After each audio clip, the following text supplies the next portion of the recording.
And we're finally back, and oh, I totally forgot that I need to be on the other screen. Dupe, now we're professional. Have we? Have we ever? I mean, I've tried. I really have. I mean, it's in the title. I mean, yeah, this. And this is why I have to Name bring only, Zach though. on. This is why I have to bring Zach on half my streams, because someone has to be on the ball. You think I am? That was your first mistake. Listen, man. You at least have the energy of fake it till you make it that everyone believes you are much more responsible. At all times. I will not deny this. I am the most professional bullshit artist. Oh. Yes, but it has It's been... an art after all. Yeah. It has been certainly a week for me. I can now walk. Yay. Yes. Congrats! Yes, it hurts to do Rain so, but I can do Skeleton! it. He can walk! If you get that reference, I appreciate you. I appreciate you.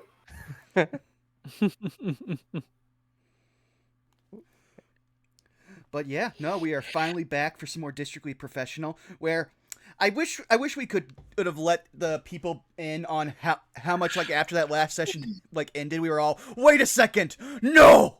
Just all of the we just put things together, and then it's like, oh no, our characters are not smart enough to do this in game. I mean, I am, but I don't know about the rest of y'all. Skill issue. Yeah, no, it's. I'm just here. I'm just happy to be here. There is a reason why when we determined what the meme was going to look like and how all four of you were going to catch Kira, which one of you was in which box? Oh no, give me a second here. Let me see if I can't pull that up for chat. Yeah, no, the Punnett square has four boxes. Each one of you fits in a box, and there's a very, very legitimate and very good reason why each of you is in the box that you are in. Let me see if I can just save this through Discord. Okay, yeah, cool. It comes as PNG. I'll just save it there. And then I will see if I can't add an image here real quick. Just so everybody can see the shit we got up to, who don't follow us on social media, which is a lot of people who actually follow us here. There it is. Boopily doopily doo. Okie dokie. Now, I know exactly where it is. That should make this easy. Do. Behold, chat. Yeah, no. There's a legitimate reason why each of your characters are in their respective squares. Victor is a simple man.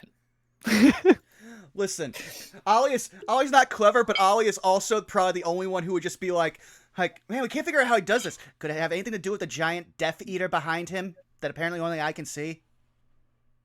Honestly, we should charge him for that. Oh. Pile off to the side. I think it's that guy.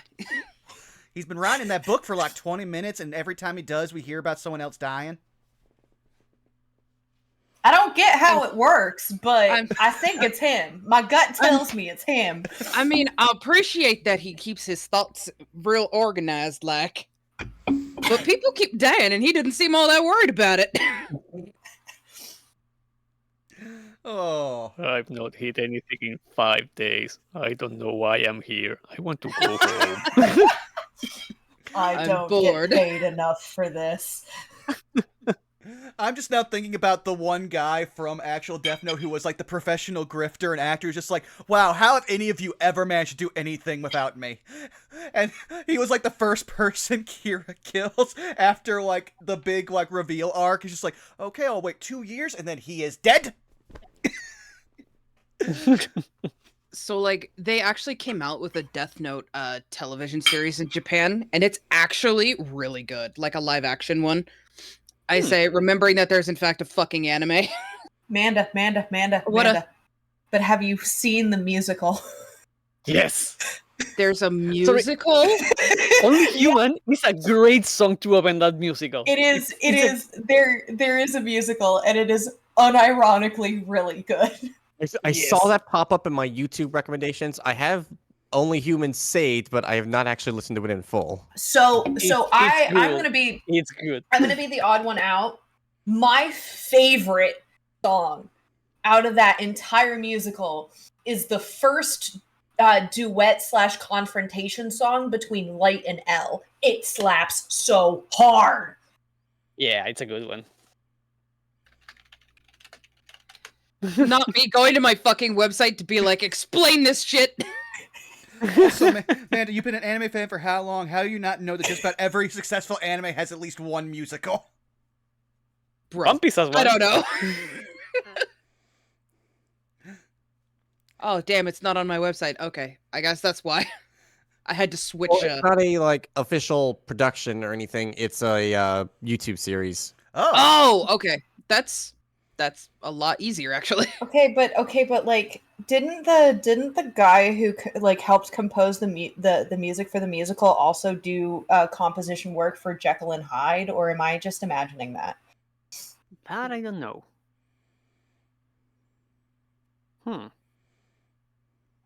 We need to check.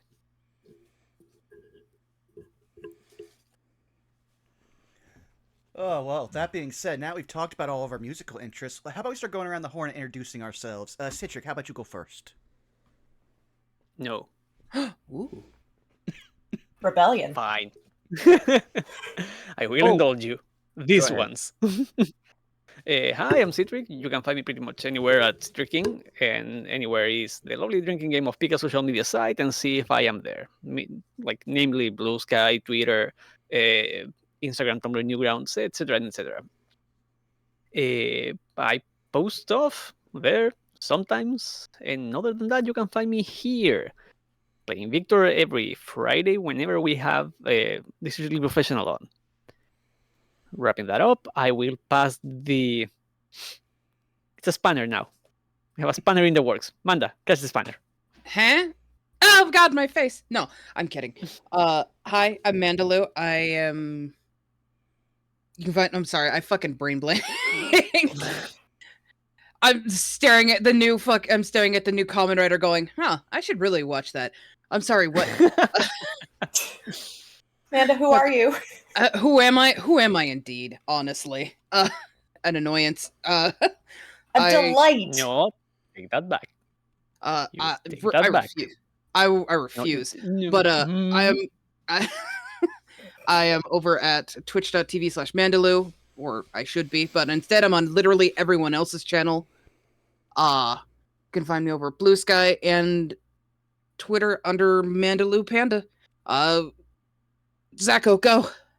Well, firstly, before I introduce myself, so the Death Note musical. Sorry, I'm gonna sidebar here. The Death Note Very musical was important. originally written in English and translated into Japanese and Korean for their respective productions, but never ran it anywhere outside of. Well, okay, it did not have a public performance in English until 2023 in London.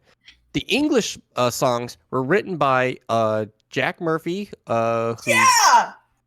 done the Death Note the musical and the Civil War, but the composer is Frank Wildhorn, who did the musical Jekyll and Hyde. I was right. Nice. Sorry, No, you're fine. I love Jekyll and Hyde. Yeah. bro. Where have you been all my life? Anyway, with the sidebar out of the way, you can find me at Twitter and Blue Sky at Zako Duo, Twitch at Zako Duo. If I am not deceased or headache or bothered after this game, we're going to attempt to try to stream the new Spooderman. Spooderman. Right. Because that just came Yay. out. So that was the very first game I ever live streamed and the first game I actually completed. So we're gonna try to get that knocked out. Let's go. And with that, the spanner, which I am now. So you say spanner, and all I can imagine, my brain immediately thinks of a playing card that you stick into the spokes of your tire. I'm gonna throw the spanner to Saris. Hello. Oh, okay, And- that's what it is. Saris can be found at Twitter, Blue Sky, Tumblr at TXDXL, or Instagram or Ko-fi at TixDixel, where I do the art.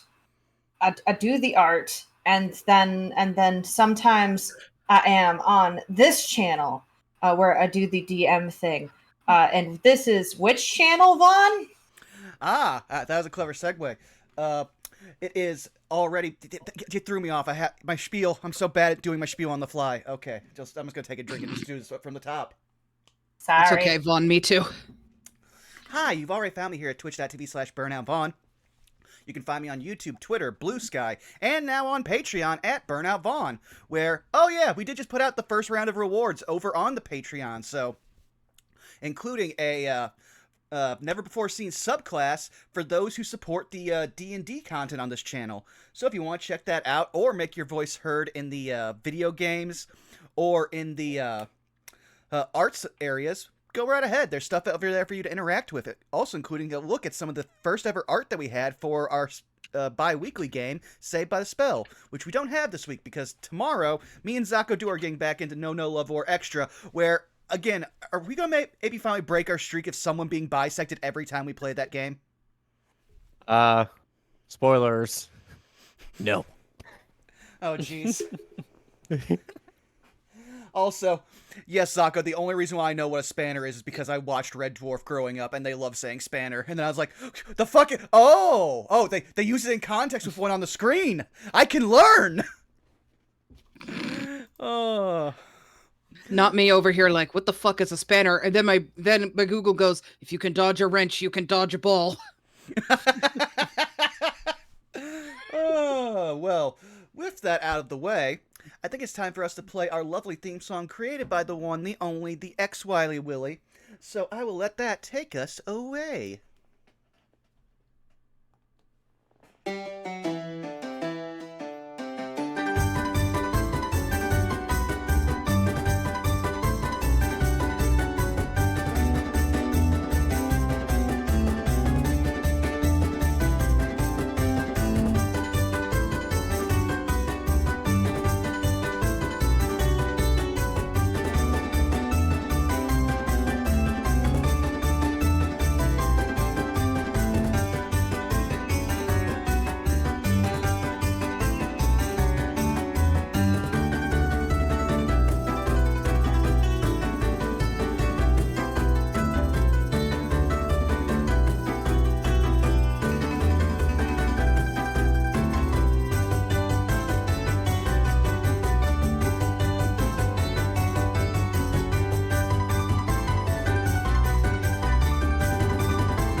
My most cursed fact, really quickly, about that musical is the fact that the only bootleg version that was on YouTube at full for the longest time was the version with David Hasselhoff. Oh, yeah. Well, then. Well, I did not know that existed, but now all of Twitch knows. Oh, yeah. Jiggling Hoof. Boy, he is... He ain't great. You're welcome. Hasselhoff, more like Hasselhack. Hey! I'll go home. Ba-da-ba-ba-da-ba. Haha, I'll shut up. Well, then, Saris, if you would please, take us away.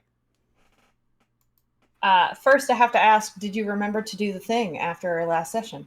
I may have forgotten to do it until you reminded me earlier this week, and then did it. Good. All right. Who wants to be the next victim? I mean, person to do the recap. I already have the inspiration, but if I can get double inspiration, I could do it. No, but I can give you a different bonus if you would like a different bonus. I'll take that then. All right, so last time we awoke and had a lovely breakfast served by our good friend at Soup, the subject of uniform performances, who helped out Tally at the bar. And afterward, we went to the, I believe it was the Simic Clinic? Yes. Mm-hmm. Yes. the Civic Clinic run by Dr. Lysander, who turns out is the husband to Isolde, the scientist we spoke to the other night, where Dr. Lysander allegedly had a lead to talk to somebody within which one of these stupid schools was it? Yeah, the Prism Academy. There we go. Let's see here. What did I write facts about you? He had a assortment of different things surrounding his office, including rocks for potential spell components, as well as discovered by Pyle, the hilt of a similar make as the scimitars that were found at the scene of the crime. Let's see here, as well as vials containing the spores that were also seen at the scene of the crime. Let's see here. As we went to the actual Prism University, that's what it was. We've overheard from some of the students that some of the areas of the school have been locked off, including some internship programs. Let's see here. And there we met the subject of our search, a professor. Oh, what's his nuts? That's a name. What's your name? But it's not his name, though. Oh, Dr. Andy Thesis. That's what it was. Who was in charge of the section pertaining to the anti-magic stuff, where we learned from him in a giant panic that 5 of the anti-magic prototypes have gone missing. But in the midst of that, we learned that apparently a student accidentally summoned a spell circle from hell and brought out a bunch of doggos in a library, to which then we fought and battled until we cleared the circle and secured our lives. Victor ate the dust for a bit, though, but he's fine now. I died, but I got better. You sure did. Don't worry, we gave I you a was load. actually running. Everything. I actually was running well on my death saves.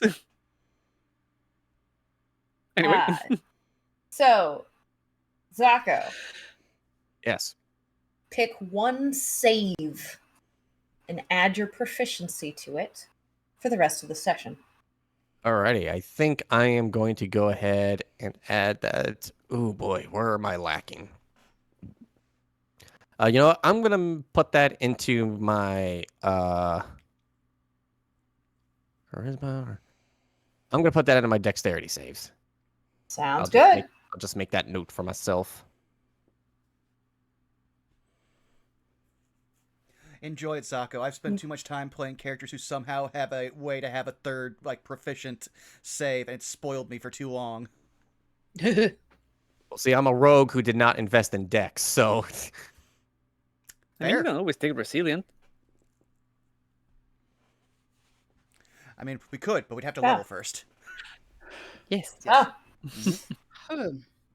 Where we immediately ended, because we ran very long last time, surrounded by the smell of smoke and burning ash, and the sight of what I can only describe to be a catastrophe.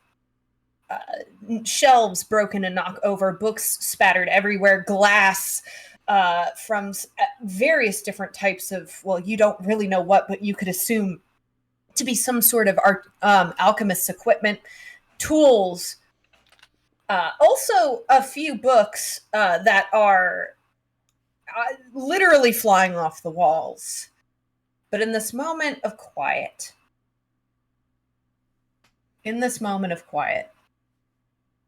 you all have retained the full attention of Dr. Thesis as he looks to you, Finnegan, and says, "Now, what was that about asking me questions?" All right. Finn will quickly pocket his equipment and look to Dr. Thesis. Sorry, it's this whole situation has blown my mind out of the water. I don't know if I introduced myself. My name is Finnegan. These are my cohorts, and we need to ask you about some questions involving an incident that happened over in the Orzhov a couple days ago. Incident? Yeah, around the time that there was a big old earthquake, if you may recall, seems that somebody broke into an Orzhov vault and stole some stuff, and we believe numerous different factions are involved. One of them, I believe, may involve your prototype anti-magic devices that went missing. Kind of gives you like a look, jaw kind of going slack a little bit, eyes widening as you say that.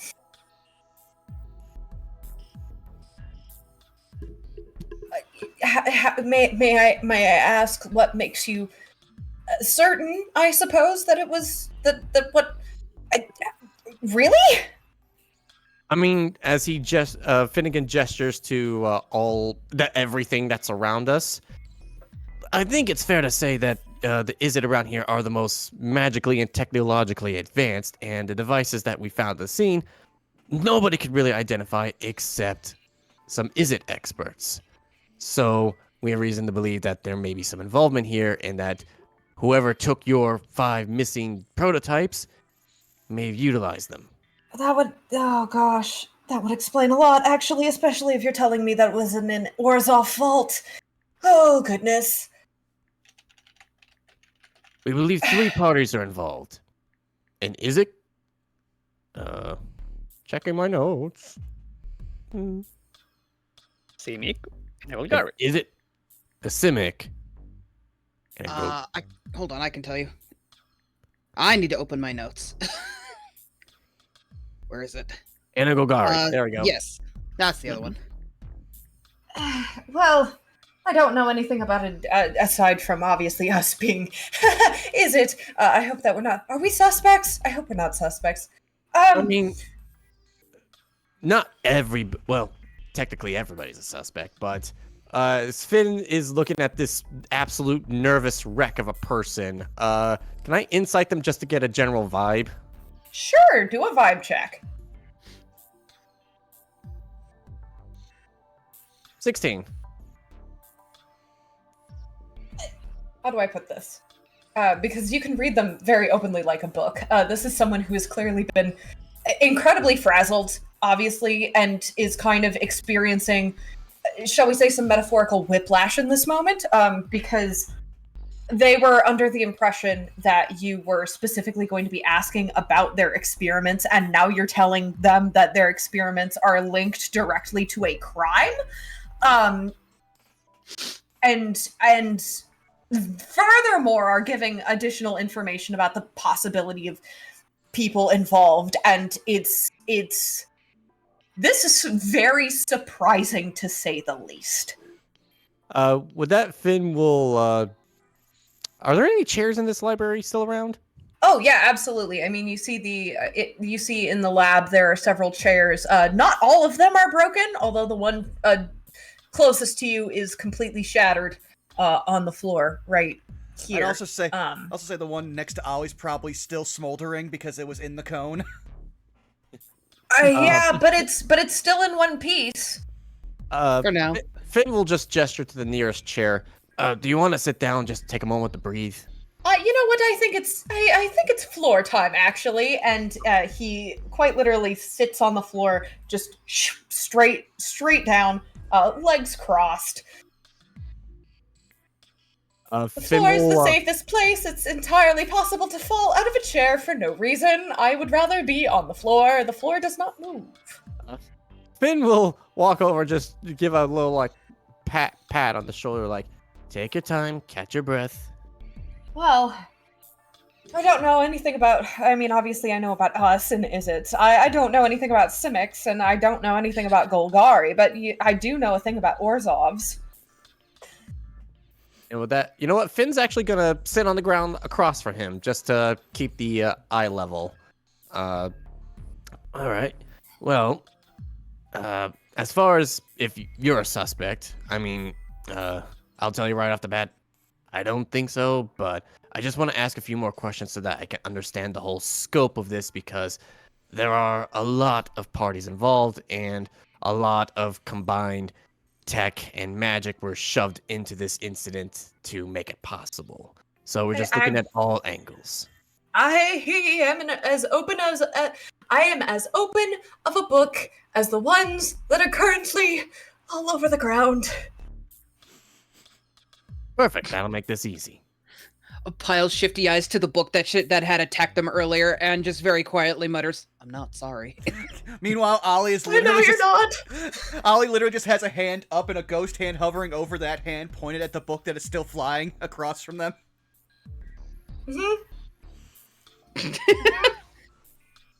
Victor is just sitting on the ground, still smoking. It's wartime.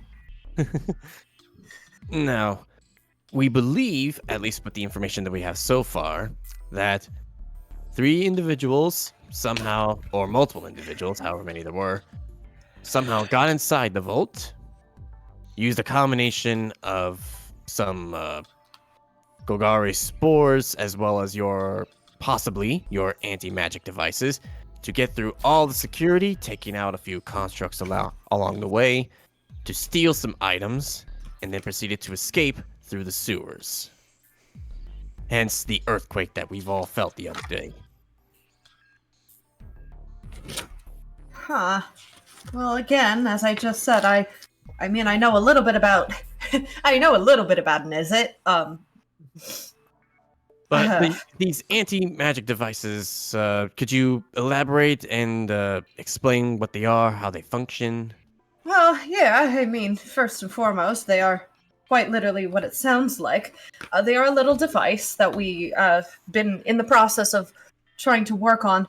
The issue right now that we have come across is that there is a limitation on how powerful the spell is that it can suppress. But nevertheless, the device itself, when activated, of course, there's a little what are they called? I wouldn't call it a dial necessarily, but like you spin it, and when it's clicked into place, what it does is it emits a shall we say like a force field or like an aura of sorts, and when it emits that within a certain distance, all magic that is arcane magic specifically stops being able to function.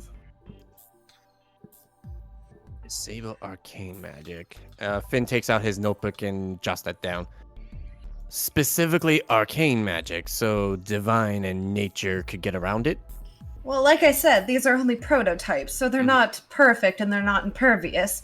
But yes, right now, because of, scientific limitations, we primarily have access to arcane magic, and therefore it is easiest to test arcane magic rather than, say, nature or the divine. I don't know if you've personally worked with any Orzhov, but trying to get in necrotic magic, for example, that is not specifically arcane necrotic, is very, very difficult to get any type of, shall we say, specimen for. At the mention of, don't know if I've worked with an Orzhov, Finn just slightly points over to Ollie. I wouldn't expect that a small child would have the Never mind. Not important. I know. Looks can be deceiving. Ollie's quite good at necromancy, she says, gently ruffling his head. Ollie's also just going to cock an eyebrow, noticing that this man should have seen him summon literally a small army of the dead. Now, as far as these devices, who all has access to them? Is it just you, or are there multiple? Well, currently, you're telling me that a bunch of wanted criminals are running around with them, so I don't know who has access to them. But well, I can tell you. Well, first I wanted to ask above game. How many of those things did the Boros have when they showed us the bag? They only pulled out one to demonstrate to you how it worked, but from what Roland had said, it was kind of implied that they had found 5 of them. Okay, well then Ollie will just be like, well, you'll be happy to know that actually all 5 are currently with the Boros. What are they doing? What are With Proceeds to look to Pyle, tilts his head. There are multiple groups who are trying to investigate the matter. The Orzhov are very desperate to get this situation resolved. Being looked at, Pyle will stare back at the men, and then when Finn speaks up, she goes, and she points at him. But that's confusing, because the Orzhovs were the ones who were funding these. Finn raises an eyebrow. I beg your pardon? Yeah, see, that's why I was saying earlier that I don't know much about a Simic and I don't know much about a Golgari, but I know about an Orzhov. See, the other day, this was a while ago, an Orzhov representative had come down to check on our results and findings and see how the study was going because, well, they're the ones currently funding this magic, or rather, anti-magic. They're the ones that are currently funding this project, and of course, before the incident happened, everything was going great. Every couple of months, like every 2 to 3 months, they would send down a representative to check on the process, to check on our findings, to see if any improvements had been made or if there were any difficulties. And if they were satisfied, they would go along their way. But this most recent time, the representative insisted on taking it and wouldn't give it back even though it wasn't finished, and then her and her colleagues, or whoever it was, the people working alongside her, decided to apparently, or at least this is what I can only assume, take the rest of them because they were kind of like mulling and looking about, and students being students, paying attention to what students do while I'm distracted. I mean, I don't have any other. This is the only thing that I know, is that when I gave the woman the one to examine, she wouldn't give it back. And then Pyle's gonna raise her hand a little bit. Yes? You said her. Huh? Was she, by chance, wearing a real fancy hat? Look like that looks like glass? stained glass, yes. Uh-huh. She also has like that really weird corset that looks like stained glass too. I have to wonder if it's made of real stained glass, and if so, how does that work? Is it comfortable? I can't imagine it would be comfortable to wear.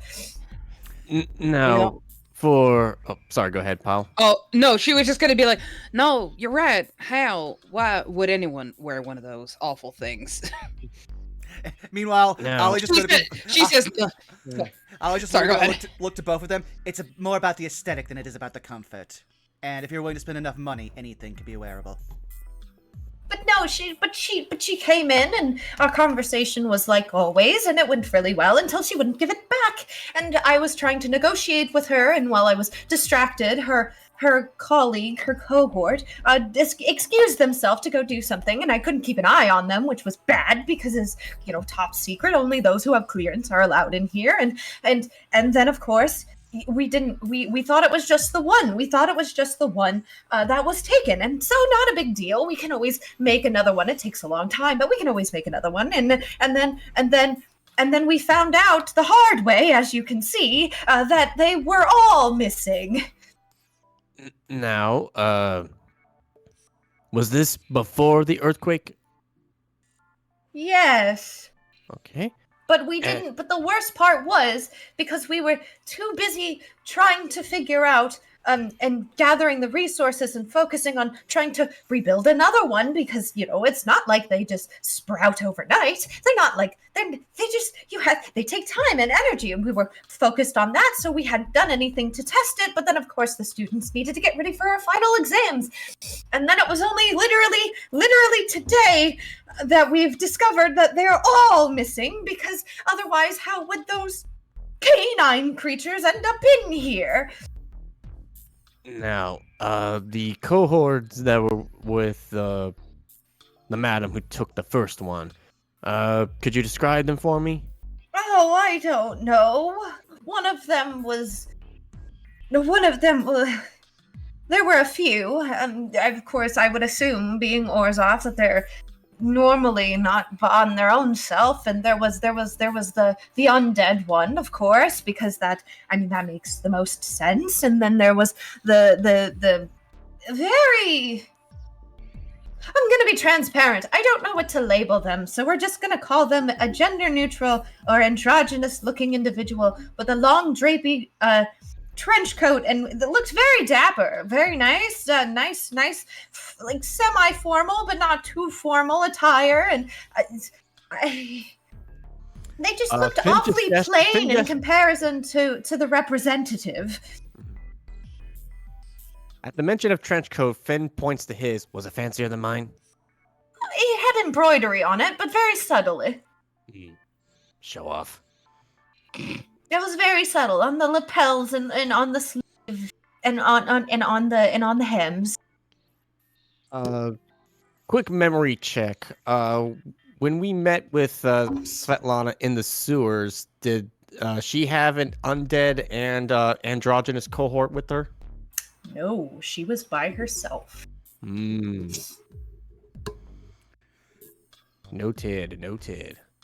Did the androgynous one happen to have a scar about the face? I don't remember. Okie dokie. I was too busy focusing on the Orzhov woman. I'm sorry. Can I insight that one?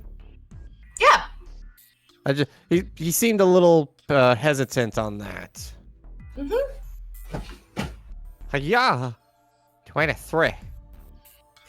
This is someone who is not hesitant because they're hiding something. It's uncertainty. It's someone who's like, I want to give you a sure and certain answer, but I myself lack the confidence to guarantee that this is certain. Blue. What's the fancy code blue? Maybe it was certainly a dark color, that's for sure. Wait, did Dr. Lysander wear a trench coat? Yes. Ah. Mm-hmm. That might have been why I was asked. There might have been a reason. Doing you a small favor, and I'm dropping the. I just looked at the art. Yeah. Which I will also bring up for chat. Because it has been a week.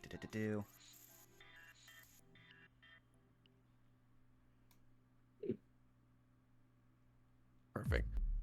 With that, sorry, I'm clearing my throat. I am. You're fine. My body's trying to make me sick again. No. I just got back.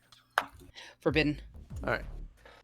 With that, Finn takes another big ol' underlined note, trench coat embroidered, and points an arrow to his earlier section regarding Lysander. All right, so Svetlana absolutely took one. The others were possibly taken by her cohorts, and then the one you were rebuilding after the earthquake also went missing. Is that right? No. Sorry. No. We thought that only one was taken. We didn't realize that the rest of them had also been taken because we were focusing on building the new one. If you give me a moment, and you watch as he actually starts walking across down over to this table over here, and actually reaches over to some of the tools and some of the experimental things on it, and he reaches out and he picks up it looks right now in this moment simply like a base, if you will, with some cogs in it and some inner workings, if you will, some mechanisms. And Dr. Thesis holds it up and goes, This is as far as we have gotten, which, as you can tell, is not. If you've seen what I'm referring to and the magic seals, then you would know that this is incomplete, and this is not where our current progress was in. But it takes a lot of work and a lot of people and a lot of hands and a lot of testing, and when you're focused on starting over, essentially, it does pose as a extremely good distraction, especially when you aren't actively using any type of items or magic that allows you to quite literally see invisibility. Because the idea, when implemented in effect, is when they're activated, they also go invisible, so they're not easily detected. What in traps and all. Finnegan takes another note. Invisible. You would remember as well in the when you're all in Talia's tavern, that when Roland had shown you how it worked, when he did activate it, it did go invisible in his hand. Understood. As Finn continues to take the notes. Let's see here. Going through everything above game, trying to check my notes on all that. We had a couple of other questions regarding some incidents that may be connected. Let's see here. Sorry, I'm checking everything again. Yeah. There you go.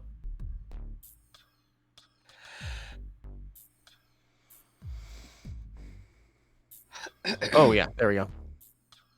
I had a question regarding Mech Lab 9. Does that ring a bell? It does. I've we've gotten some rumor and overheard some of the students talking about that apparently something went wrong in that area, and that there's potentially some experiments being done that aren't quite on the books. Do you know anything about that or have any insight? So, I'm sure at this point you understand a little bit about how our laboratories work. There are the major laboratories, and then in a lot of cases, much like the university, the ones that are much larger will have subsects that specifically focus on individual things. For example, the laboratory that particularly deals with Mysium, and where the usage of Mysium is it takes place, would naturally be connected to what we refer to as the mech labs. The mech labs, there are a total of 9 of them, are where we make constructs, where we design them, where we build them, and where they are created. And of course, different constructs oftentimes are made differently depending on their purposes and whether or not the construct is designed to be fully sentient, or if it is merely supposed to be, shall we say, a temporary, like an item, and or if it's designed to work in tandem with homunculi, and just all of those different things, and they're organized into different mini labs. Mech Lab 9 is often known for, first off, it is highly, highly, highly constricted and restricted in who is allowed to go in and out. I mean, most of the laboratories are, but Mech Lab 9 is, I would say, the most secure out of the different mech labs. You see, the reason for that is because that is where a lot of the constructs that are designed with the intention and purpose of both sentience and weaponry, for the purpose of being highly effective in combat. Though that lab is particularly designed around that, and so naturally, I could understand why there might be rumors. But if I'm being completely transparent, I am so withdrawn from any of the mech labs that I personally am not familiar with any of the ongoings. That's fine. Just the information you provided has actually gained us a lot of insight. Let's see here. One big thing to note is that, like I said, it's only authorized parties are allowed even entry, let alone experimentation. It's highly documented. Understood. the Misium shortage has been happening. Has the lab been affected by that at all? No. Do you know? I mean, I wouldn't know the specifics, but if there's a Misium shortage, then absolutely it's being impacted. You can expect issues with construct repairs, construct design, construct building. Heck, beyond even just the building of constructs, anything that has to do with the creation of magical items or any type of metal that is infused with Misium is going to naturally be incredibly dampered with. That's the wrong preposition. Anyway, the point being is that, like, anything involving Misium, as Misium is one of the most highly magically conductive metals that exists, anything that involves such magically induced metal is going to be impacted. I would assume not even just our labs, but proceeds to look over at Pyle. I would imagine even some of the forges over in the Borzov Legion will inevitably be impacted by this as well. By Misium shortage. Okay. And let's see here. We're almost finished. Don't worry. I don't want to take up too much more of your time. Oh, please, you quite literally saved my students' lives in my lab. I couldn't be more grateful. Take all the time you need. I did have a few questions regarding a staff member here at the university, a Dr. Isolde Vesely. She doesn't work at the university. I don't know anyone by the name of Vesely. Above game, did I get my wires crossed? Did she never say she worked here? She works at the Misium Laboratories. Oh, right. Misium Laboratories. Bleh. I thought that was connected. Never mind. Well, no. I think what you're referring... Well, you just uncovered a different connection, Zako. She works at the place that has highly documented comings and goings, and she is one of the people who can get in there. Fair enough. All right. But I will say that the last name Vesely does ring a bell, as of course our mutual contact, Lysander Vesely, is a friend of mine. So you know, that's right, because that's how we got in here. What's your history with Dr. Vesely? Amicable? What do you know about him? He saves people's lives when explosions happen. They actually came over one time. And one of the students, not in my laboratory, but in another colleague's laboratory, had gotten seriously injured. And needless to say, of course, the closest clinic nearby happens to be in a slightly different area of the precinct, but of course is in the precinct, and so of course they called on the nearest medic, who happened to be Dr. Vesely, and well, the word got out, and eventually, being a routine presence, I thought it would be important for me to introduce myself, just in case anything were to happen in one of my laboratories. So I had a direct line of contact in case of emergencies. The whole message and sending spells and whatnot. But then it just turned into. They're a very interesting person, and I was just fascinated by some of the things that they do. And of course, push comes to shove, you go out for a few drinks and you become friends. But nothing super close. I mean, I wouldn't say that we're like the closest, just, drinking buddies. Dr. Vesely, they wear a long trench coat with embroidery on it, don't they? I mean, I know that they wear a trench coat sometimes, particularly when they're going outdoors or when it's cold and winter hits. But other than that, I can't say that I've really, unfortunately, paid attention. I couldn't even tell you what the color was. I'm sorry. Not really my purview. That's fine.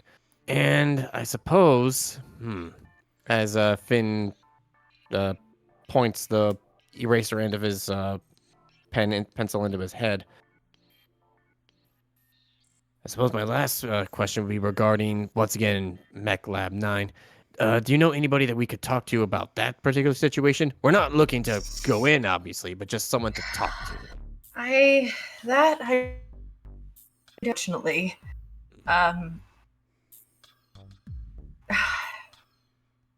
it's difficult to say because I know the joke is that and at least one knows at least somebody who's connected to another the place and location, and I'm sure that I am, but anyone specific or to put a name to it is unfortunately a bit outside of my knowledge. I do have to admit I am a bit more closed off, I would say, than most other researchers, and you will find that to be particularly the case amongst many of the researching professors at this university, and that is mainly because we aren't just researchers, we are also teaching courses, and I don't know about you, but designing lesson plans and grading so many papers takes up a lot of my brain power, a lot of my free time. Oh, no, absolutely, you're fine. As Finn closes up his notebook, the world of teaching is very underappreciated, and you do a terrific service. I would hope so. And you see, like, this look on Dr. Thesis's face is one of, like, someone who is actively having like dissociative flashbacks in that moment and is deeply existential in considering their life choices. With that, Finn will turn to the group. Anything I'm missing or questions that you guys may have? No, I think we've got more than enough. All right. Not that I can think of, no. And you, Miss Pyle? No. All right. Oh, sorry. Go ahead, Amanda. Oh, no, that was it. Okay. With that, Finn will turn back to the doctor. All right. I think you have been a tremendous help in us getting some more information into this incident. Thank you so much for your time. Oh, thank you. Like I said, you very well may have saved the lives of my students. And also, well, proceeds to do like a sweeping gesture, gesturing to the sheer amount of just in general, everything from books to equipment that isn't currently destroyed. And it dawns upon all of you in this moment that quite genuinely, only a small percentage of this laboratory has been damaged. And if you unironically had showed up even minutes later than when you did, or had taken any longer to get to this room, this entire section could have very quickly gone up in complete and total flames, and almost nothing in this room would have been salvageable. Well, just happy that we could help you and get this whole situation resolved. Before you leave, Dr. Thesis reaches into a pouch that is on their person, and they proceed to hold out a coin pouch. Oh, sorry. Yeah, caught me off guard on that one. It's the least I can do, quite genuinely. I know I didn't hire you, but this feels only appropriate considering the sheer amount of worth of what you saved. We're talking about decades, centuries worth of research and documentation that would have been completely lost had you not done something. It feels only appropriate. At which point I will step forward, take the pouch, bow to him kindly. Indeed so. Please, have a lovely day getting the rest of your affairs in order. I'm gonna be transparent with you. Mm-hmm. I think I'm taking the rest of the day off. You know what? Good idea. Completely understandable. And is there anything else that you wish to say or do in this moment before you are escorted out of the building? Question: is this book that I fucking knocked out of the sky still sitting there? Oh, it's not only is it sitting there, you swear you saw it twitch.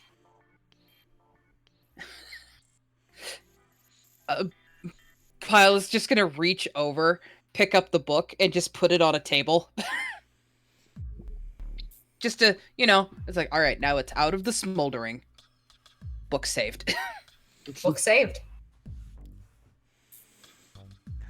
And it does a little bit of a jostle in your, like, you can clearly tell it's trying to open itself, but it is unfortunately a little too weak at this exact moment in time to open itself.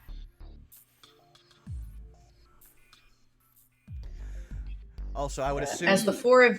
Yes? I was going to say, I would assume that being what guild he's from, Ollie knows exactly how much money's in this pouch without even opening it just by the weight. It's got 100 gold pieces in it. All right, so he will, as they're being ushered out, he'll just be handing out 25 gold to everyone. Yeah, Victor will use his extra appendages to lift himself from the floor with a groan, like, Do you need a hand, covered in Victor? burn marks. I am fine. Do not worry. He's currently smoldering, and there is definitely smoke coming off of his body. Also, he's covered in, like, scorching bite marks. I just going to need a minute. I am fine. Just looking a little smoky there, French. She says, kind of patting out a little bit of the flame. Oh, if you, before you go, I can understand with the recent developments that you literally just came from the clinic that you may not want to walk all the way back. If you want to stop by a young student, I don't remember who it was. I'm sorry, but the student who escorted you here, Sheila.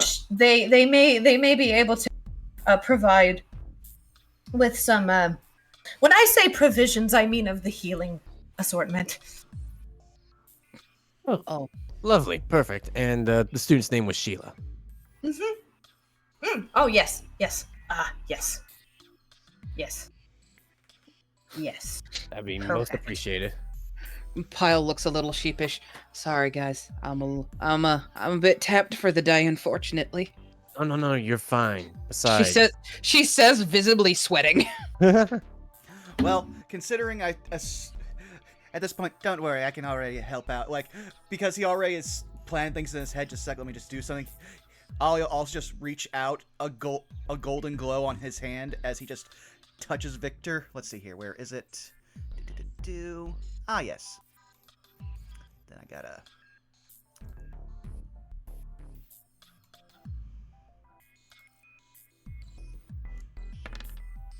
Yeah, how's 16 do you?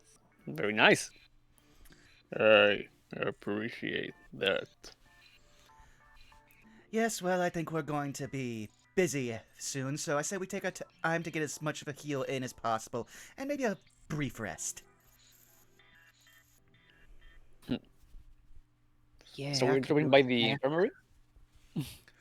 I think we're going back by the student station that we went to, and I think they basically have like a healing station there just because it's the most like neutral place. I mean, they did direct us to an infirmary. Yes. Oh, infirmary. I thought that we were going to the students' center. Okay. Yeah, in the university. That's what. Did I understand anything wrong there? Okay, no. The doctor was taking us to Sheila to get healing stuff, and then afterward, we're gonna go back to the clinic. The professor had said that the tour guide who took you there would know how to get you as he said, provisions. Okay, my misunderstanding. Sorry. You're good. Okay. All right, I think we're clear to proceed. And you do, and for the sake of brevity, you come across the building, again at the front of the university campus, and she sees you and is like jaw dropped. Oh my gosh! Right. And immediately dives into the building and returns with 4 different vials of red liquid. These are for all of you. Please take them. Please take them. Ben immediately downs one. This is a. I gotta double check here. It's the number of D4s. Yes, 4d4 plus 4 for each of you. Oh, All right. So that is 16 back to me. Pyle literally took no damage from that fight, so she'll just either hang on to it or offer it to somebody else who needs it. Gonna give you the Christian Bale. Oh, good for you.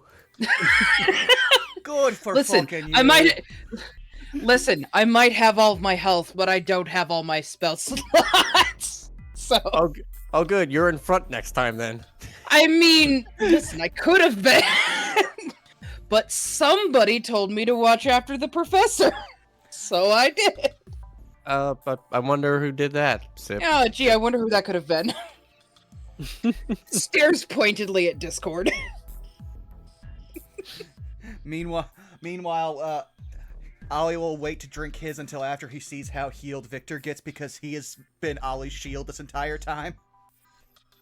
Victor actually will look at the vial and he will pocket it. All right, well then I will roll 4d4. Give me 1 second here. It's been a minute since they changed up all how the sidebar is.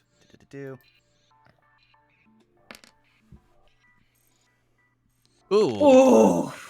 Oof. 7 plus 4. That still gets me to nearly full. Yeah, but that's 3 ones.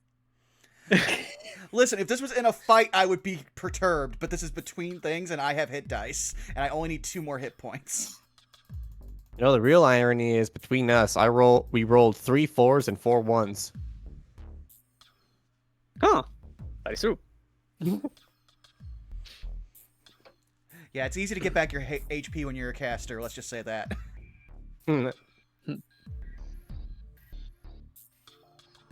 No, in above game, like between you and the small hit, in Manda, Victor is up a decent amount of health points, and what's left, it's better off take it care with a short rest.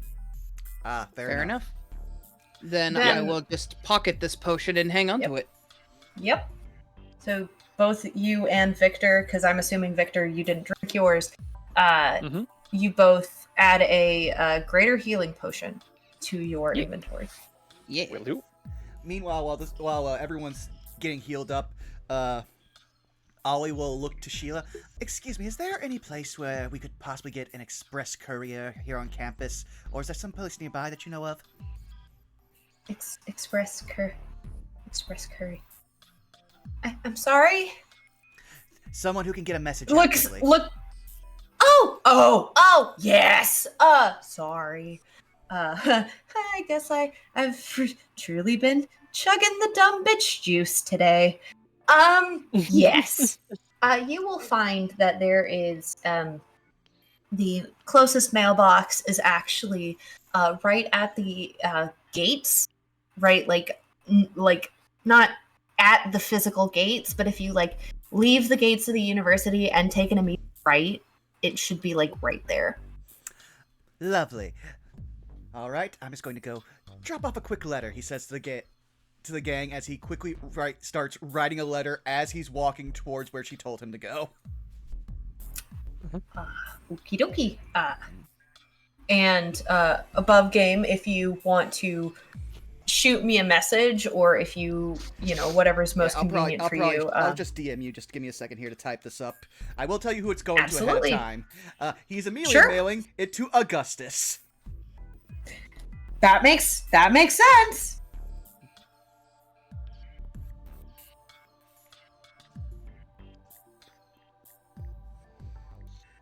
While Vaughn's doing that, I'm just gonna banter real quick with Absolutely. everybody. All right, so going over our notes, it seems our lovely Miss Svetlana may in fact be a little sour, if she was potentially behind that. She seemed pretty squirrely when we first met her. Wonder. Pyle kind of lifts her eyes a little bit as she thinks about it. Was she trying to clean up when we were there? When we showed up? Maybe? It's very likely. Before we continue, I'm actually realizing I'm making a dumb. Can I do a real perception check to see if anybody is observing us or just something that seems out of place? Sure. Keep my eyes open. Yeah. That's natural 26. Wow. Hey. Very nice. Yeah, actually, it's quite interesting. Your eyes for a minute follow Oleander. Just, kind of both absent-mindedly and also paying attention, and your eyes fall upon rather, well, it's not, when I say it's large, I don't mean that it's incredibly large, but it's medium size. I'd say it's about the size of a squirrel. Spider that's actually perched, hanging out on the back of that mailbox. A spider on the back of the mailbox that Ollie's heading towards? Oh, yeah. Let's see. How far is the mailbox from here? It's only a couple feet. I'd say about 15 feet. The spider, does it have any distinct colorations or marks on it? Roll me a nature check. Oh boy. I am a smart boy. 14? I'll give you this. Black and blue. Ah. In that case, Finn will, how do I approach this?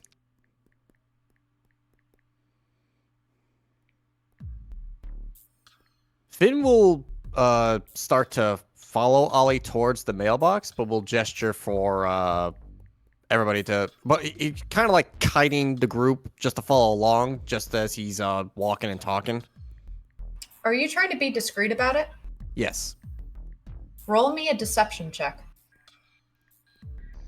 Yeah. 24. Okay. Nice.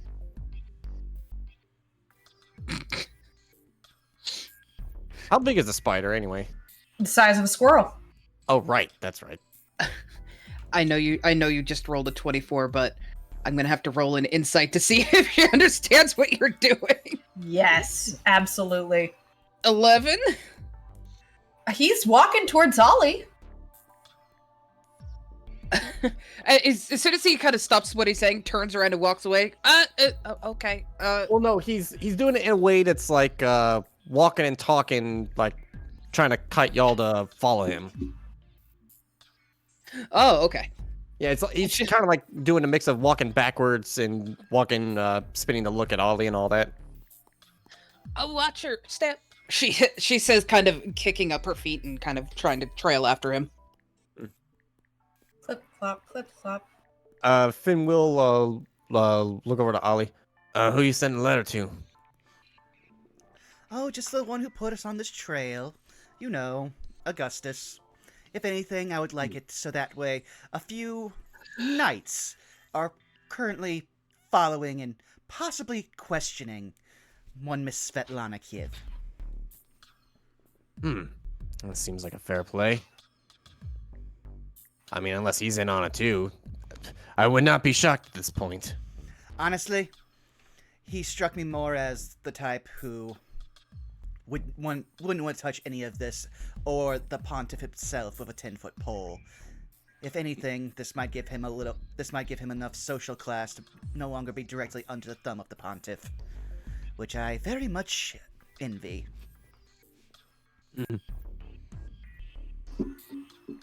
Fair enough. With that, Finn will look to the group. So it's looking like our next stop is probably the doctor again. Well, first, no, I would like to speak to Tasha, if possible. That seems fine with me. Yes, though, let's attempt to not be noticed going in there. Unfortunately, we might have already played our hand with the good doctor. Or good doctors. Terrible. Starting to wonder, Pyle says, kind of rubbing her chin a little bit, if we should go back down to the maze. See if we can find more pieces and bits and bobs. Because of the, Wait, did Pyle tell Ollie and, You didn't tell Ollie, but you did tell Finn. Okay. Finn Ollie and knows. Victor. Ollie and Victor do not know. She'll kind of she'll kind of do what Finn does when he looks around. She'll lift her head, look around a little bit, and then lean her head way down low so that Ollie can hear her. There was might need to go back into the lab. Sorry, I forgot the word. Maze. The labyrinth, the maze. The doctor had a scabbard that might fit the sword pieces in their office. I saw it before we left. So, that's an inside man, a Simic, most likely an Izzet.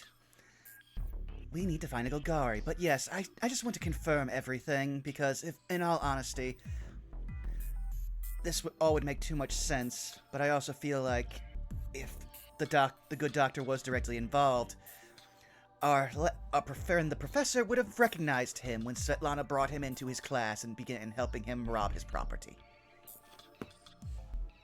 Quick question. What were the items that were stolen again? Besides the coins?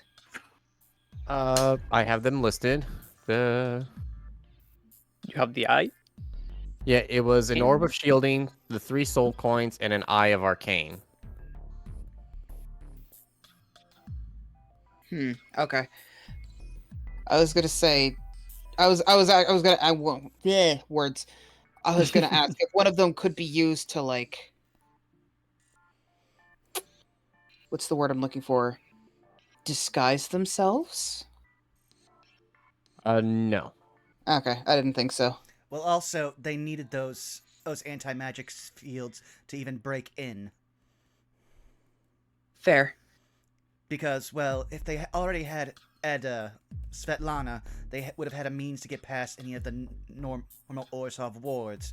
But no, Orzhov just puts Orzhov wards on their vault unless they want it to be robbed. So they needed those anti-magic fields to get through all of the other very expensive wards that were probably on that vault.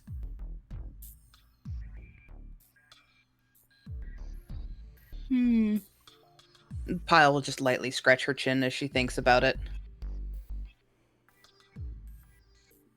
What a mess. What a mess. But yes, if anything, if you could find us a back way into the bar, or at least get us close enough that I could probably get in unseen. Though we'll have to wait an hour, but it still will take us a while to get there anyway.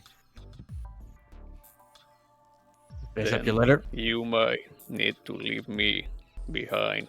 I am very visible, and I don't even have my...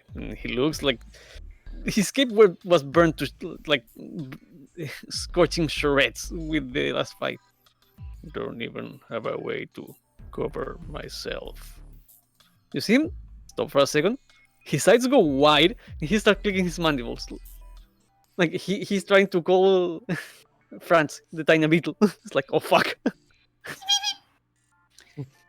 He grabs him, he inspects him, it's like, are you okay?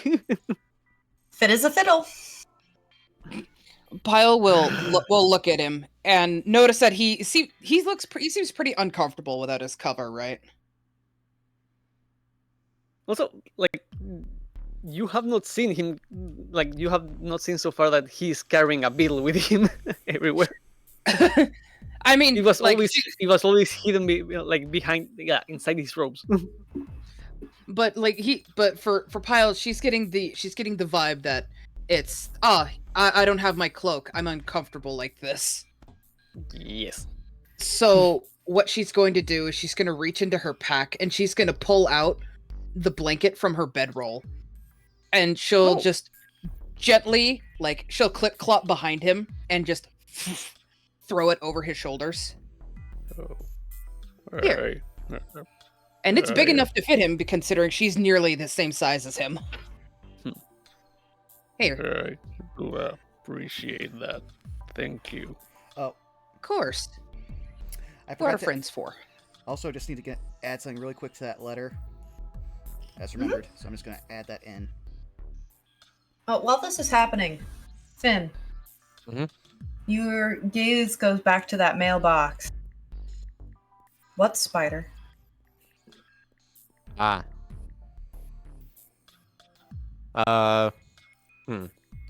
I roll another perception check? Absolutely. I don't know how I'm gonna get better than a nat 20, but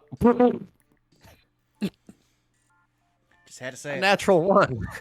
I repeat, what spider? I know that's fair. Pendulum goes in both directions. It only makes sense considering you rolled 3 natural 1. Fair enough. It has to keep itself balanced. So all things should be. With that, Finn will just nonchalantly just crack his neck and wait for Ollie to finish his business.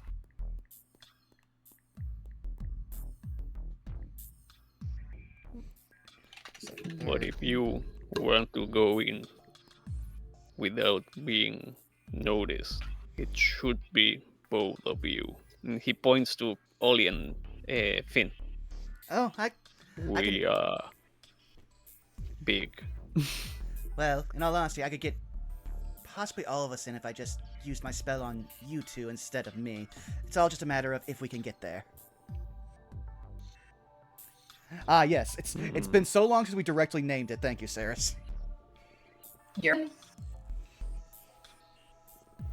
But Ollie is intimating that he has a way to get in unseen. It's just a matter of finding a good way to get the people that can't be unseen into there.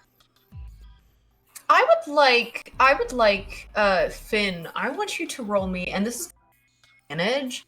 I want you to roll me, and this is going to be an insight check, and I will explain it in just a minute. Sorry, did you say advantage or disadvantage? With advantage. 16. So, here's the thing, right? This particular point of contact, Talia, you know things that the other party members here do not. About her business, about her function. Mm-hmm. You have reason to believe that she doesn't have just one secret way to get inside. In fact, it would make sense, logically speaking, for there to be multiple ways for her, especially, to access her tavern. You also would recognize though not previously mentioned, because it wasn't relevant, that she is publicly open. If you know, she only opens to the public as a tavern in the evenings for open public meals. And of course, she does provide a breakfast, as stated, to those who stay overnight. But notice that, if you remember, she said that everyone has to be out by 12. Mm-hmm. If you think about it, that leaves 12 to noontime, high sun time, to sunset time. where her business is closed. With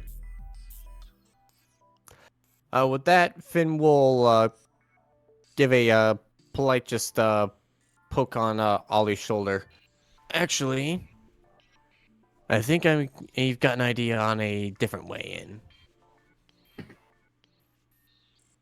Oh, okay. That's useful.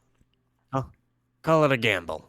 And with that, Finn will start leading the group back to the tavern. You'll see Ollie make like the Excalibur face, be like, "Why would I have a sin like that? Ugh.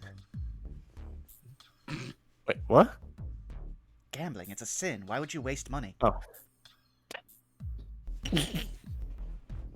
Well, note to self: take Ollie to a casino when he's of age. You just hear him as he's going, "What do I look like, a filthy Rakdos?" No, you look like Ollie, Pyle says, taking his thoughts completely out of context. Was that out loud, or were you just fucking around? No, that was out loud. Oh, yeah. Finn will just look back and give him a wink. Hey, my wife's a Rakdos. Really? I didn't know you were married. She says, taking him completely at his word. Never came up, as Finn just keeps walking. Ollie You know what? refuses That's to... fair. We DM should know each other scrambles. better. I was just about to say, Ollie refuses to believe him. Let's put it this way. DM scrambles to notebook. Yeah, I was about to say, like, Ollie in his head's thinking, Rakdos, monogamy. Tell me the other one. Damn, I didn't know Finn was freaky like that. Also, But no, she. never Oh, mind, sorry. Go never ahead. mind. Go ahead. That was definitely in Ollie's head, but I think you might be getting an idea of people Ollie might not very much like. Valid. But no, Pyle is like Hey, literally Misako? trotting up behind. Yeah? Okay, thank you. Thank you for clarifying. Yeah. Because when I tell you that I was panicking, And of course you have that I on. was like, wait.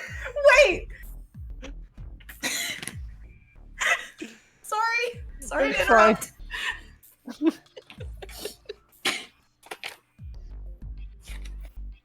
That moment, I swear I read the backstory front and back. But yeah, I guess we're gonna be taking the long way towards the Leaky Vial. Uh-huh.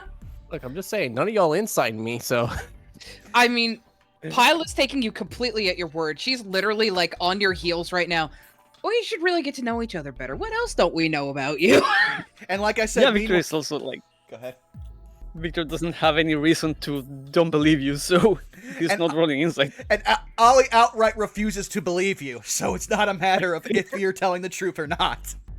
Well, there we go. All matters of the spectrum. We're inclusive here at Burnout Bond Streams. I believe you. I don't. I don't care. And then above game, I'm panicking. Yeah, we'll just go on our way then. Yeah.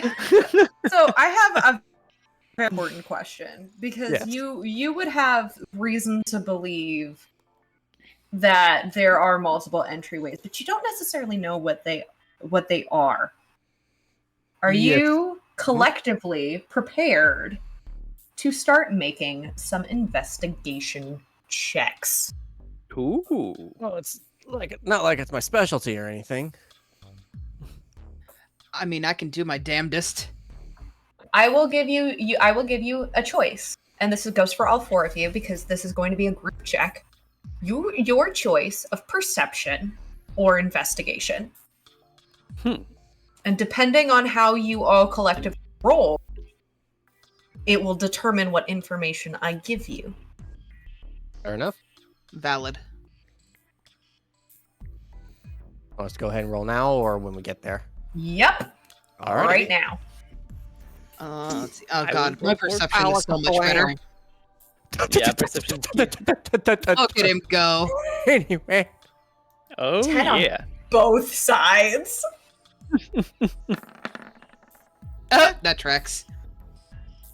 This actually makes a lot of sense. So let's start with perception. As you all are walking, you get back into that heart of the precinct, part of the city, where it's lots of different stores, lots of different houses, jam-packed in the middle of everything. You have clearly, the some of the laboratories are nearby, various construction sites around, and it's actually in this moment where you really get to see one of the passing construction sites. It seems like there's a group of people that are in the process of building what looks like a fountain in the middle of one of the sections, one of the areas, and you all collectively would notice that there are obviously multiple levels to the physical buildings, right? There are plenty of fire. Unironically, there are plenty of fire escapes. You also recognize that, of course, naturally speaking, with the installation of a fountain, and of course, just general, shall we say, the need to dispose of waste. You notice that there is nearby. There's once again an entrance to sewers via a manhole. There are a lot of options here. You also note the sheer number of alleyways. And even for you, Pyle, you all collectively get the sense of like, oh, it would be really legitimately easy for any number of these buildings to have multiple entrances and exits. In fact, who's to say that there aren't apartment buildings or homes above some of these buildings? It is very urbanized. It is exactly what you would expect, with the tall skyscrapers and the, big grandiose mechanical steampunk architecture. It just dawns on you that when Finn was saying there are probably multiple entrances, you get the distinctive feeling that not only are there multiple entrances, but some of them are in plain sight. Finn. You know what you're about. You know what she's about. You know what your contact is about. You immediately note the obviousness of the cityscapes, of the sky, of the fire, of the manholes, of the windows, of just everything obvious. And there's a moment of satisfaction as you notice right next to her tavern, are two other buildings jam-packed next to each other, right? They're like right, almost kind of strip mall. But a couple buildings down, there is an open alleyway. And as you decide to go along and sort of check things out, you start tapping on the bricks, the physical bricks in the ground. And there reaches a point where instead of hearing the sound of, and I'm going to mimic it here so you're not confused, right? Mm-hmm. Knuckle against stone. You then hear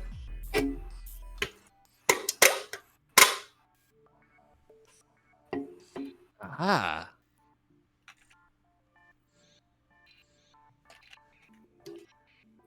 brick doesn't make that sound. Indeed, it does not. That's not brick. And this is on the ground to the side of the building? It's in the ground in the center of the alleyway.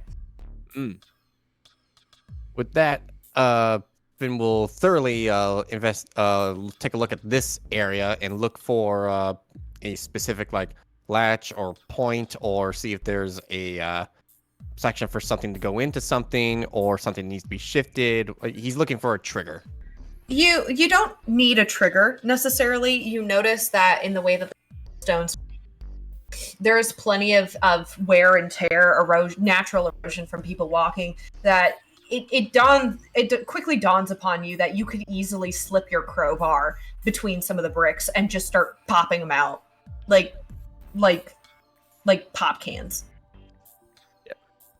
Yep, Finn will proceed to do that as he just takes out his crowbar again and just starts popping the bricks and just looks at everybody and just says, I got a lot of skill sets, as he just keeps cracking them without a care in the world. It's funny because you start popping some of these bricks out of place that are loose, and then your crowbar like literally grips underneath, and it makes that sorry, because I know the majority of you, if not all of you, are neurodivergent. You know the sound with something that slides or scratches against smooth metal? Yes. Yes. The sound that haunts me in my sleep? Oh, yes. Enemy textured sounds, indeed. That is the sound your crowbar makes. Realize that some bricks aren't even legitimately bricks. It's quite literally... It is literally a sheet of metal, like door-like sheet of metal, that has been mosaicked with tiny shards of brick over top of it to hide it. Aha, bingo.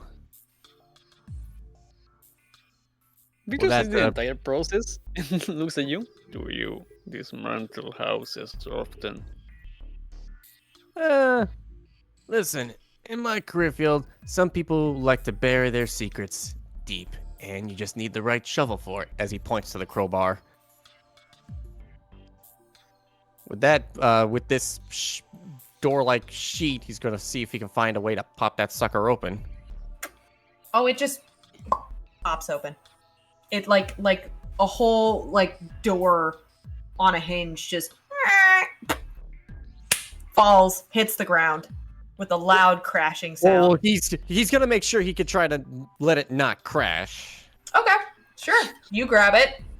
Dexterity save. Oh boy, good thing I invested in that. Pila's just standing there watching this happen, and she just kind of scratches her cheek. Wouldn't it have just been easier to just ask Miss Talia? All right, Victor, for his part, he's looking at all of this and he's internalizing the concept of I can just take down the wall. This might be relevant later. I could Kool-Aid man this. What the fuck? Meanwhile, Ollie might be like racking his brain over very, very ancient family lore and being like, "You've got to be fucking with me." Yeah. With my proficiency bonus, that's a 26. Yeah, you catch it. You catch it very quickly, like while it's still midair. You are able to gently lower it to the ground so it does not make a sound. He will look to the group and just point it to the door that almost made that noise. And this is why you always make sure to gently put down everything you're playing with. And is it like a staircase that leads further down or a ladder? It's interesting because it's neither. Oh. See, you forgot for a moment who you're dealing with. That's a platform that looks very, very similar to the elevator-like platform physically in the tavern. Oh. Although it doesn't look like we won't be able to avoid noise on this one. He's gonna look for a latch or lever that can move it. Yep. Sure enough, there's a little lever. It's very tiny. All right. Well, is this platform big enough for all of us? Nope, you're gonna have to go one at a time, but it's big enough to fit both Pyle and Victor. Fair enough. Finn will look to the group. You will keep an eye out. I'm gonna go first. Sure, but again, wouldn't it have just been easier to ask Miss Talia for help? Finn's gonna just look at Pyle and just give the warmest smile that he can. Unfortunately, well, as he looks at the tavern, She said everybody out by noon, so I don't think she's taking customers openly, as he gives her a wink. Just trust me on this. All right, Finn, I'll trust you. She nods, and you can tell just by looking at her, she trusts you implicitly. Yep. And with that, excuse me, Finn will position himself and just pull the lever, keeping an eye on anything that moves as he goes down. Perception check. And also, it's interesting. This, unlike the one that you saw in the tavern, this one does not make a single sound. Lovely. You descend into darkness, and it was like you were never there. For your perception request, that's a 24. Before you descend into darkness, your eye catches, once again, there's a squirrel-sized spider lingering in the alleyway, and it skitters off. Silently. As Finn starts going down, he's going to roll his eyes and just gently have a prepared hand on his knife. Okay, I guess there are no more. I'm coming. And sure enough... Someone out there must be a spider-sized squirrel. Just... Listen, in this city, that's not even that weird. I was gonna say, there are simics that exist. True. It's entirely possible that there could be a spider-sized squirrel.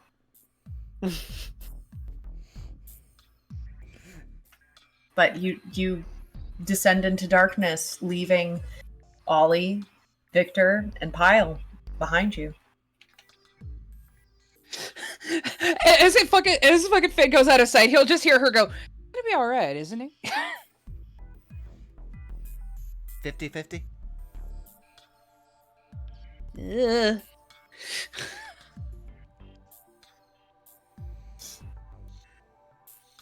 three of you just stand there. Sorry. Go. If he screams, we go. You know, that's a good point. Scream if you need. Okay, he's already gone. I mean, if he would have If you waited need like another... anything, do not hesitate to scream! If he waited another 20 minutes, I could have made him invisible. Oh well. Victor just looks at the wall. If we waited another 20 minutes, he could have made him invisible. Finn below. Hey, what the fuck? Also, just for effect, this just randomly will fly past your window in this city. What the fuck is that? An aeromunculus! Something the Simic made! For no reason! I fucking hate it! Jesus!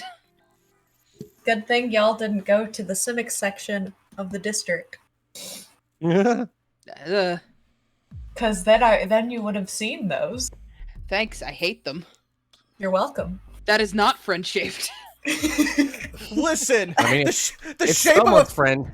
The shape of a friend is always variable, and there never has that been more true than in Simic, where they regularly change friend shapes.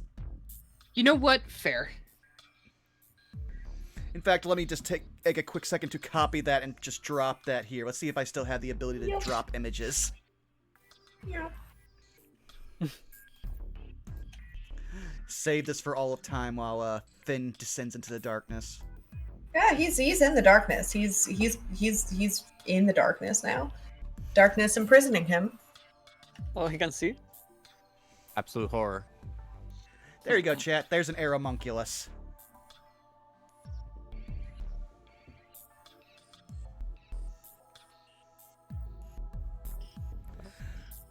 So, the three of you are standing in an alleyway. Well, Ollie is going to sit down and rest because it's been a long day and it is 11 a.m.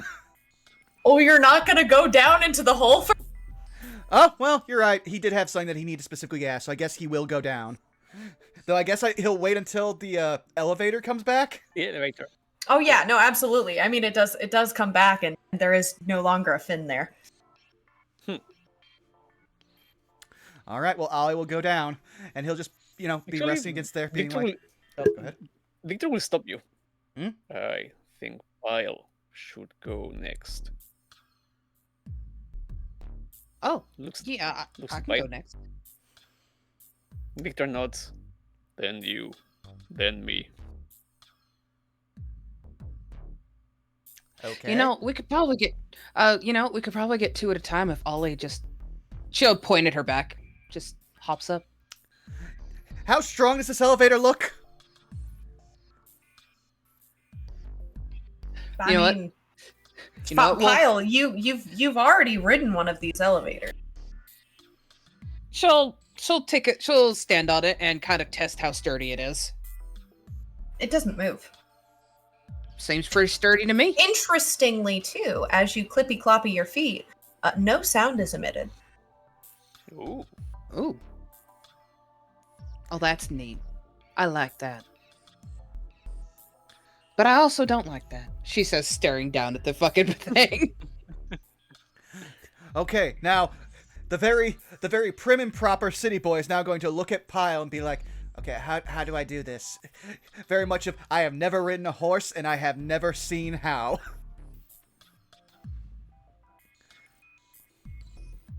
She'll just lower herself down to the ground, just tuck her feet under her, just so that she's just low enough for him just to swing a leg over. Ah, okay. Well then, he will do that, and then he will reach up and like get a hold of the straps of your apron, just so that way he has somewhere to put his hands. Oh yeah, he probably has like apron straps, there's armor straps, there's a belt. And Guess she'll what? and Yeah. lift Guess herself what? back up. Mm-hmm. Chicken butt. Is Ollie getting on Pyle's back? Yes. I would love if you could roll me an animal handling check with advantage.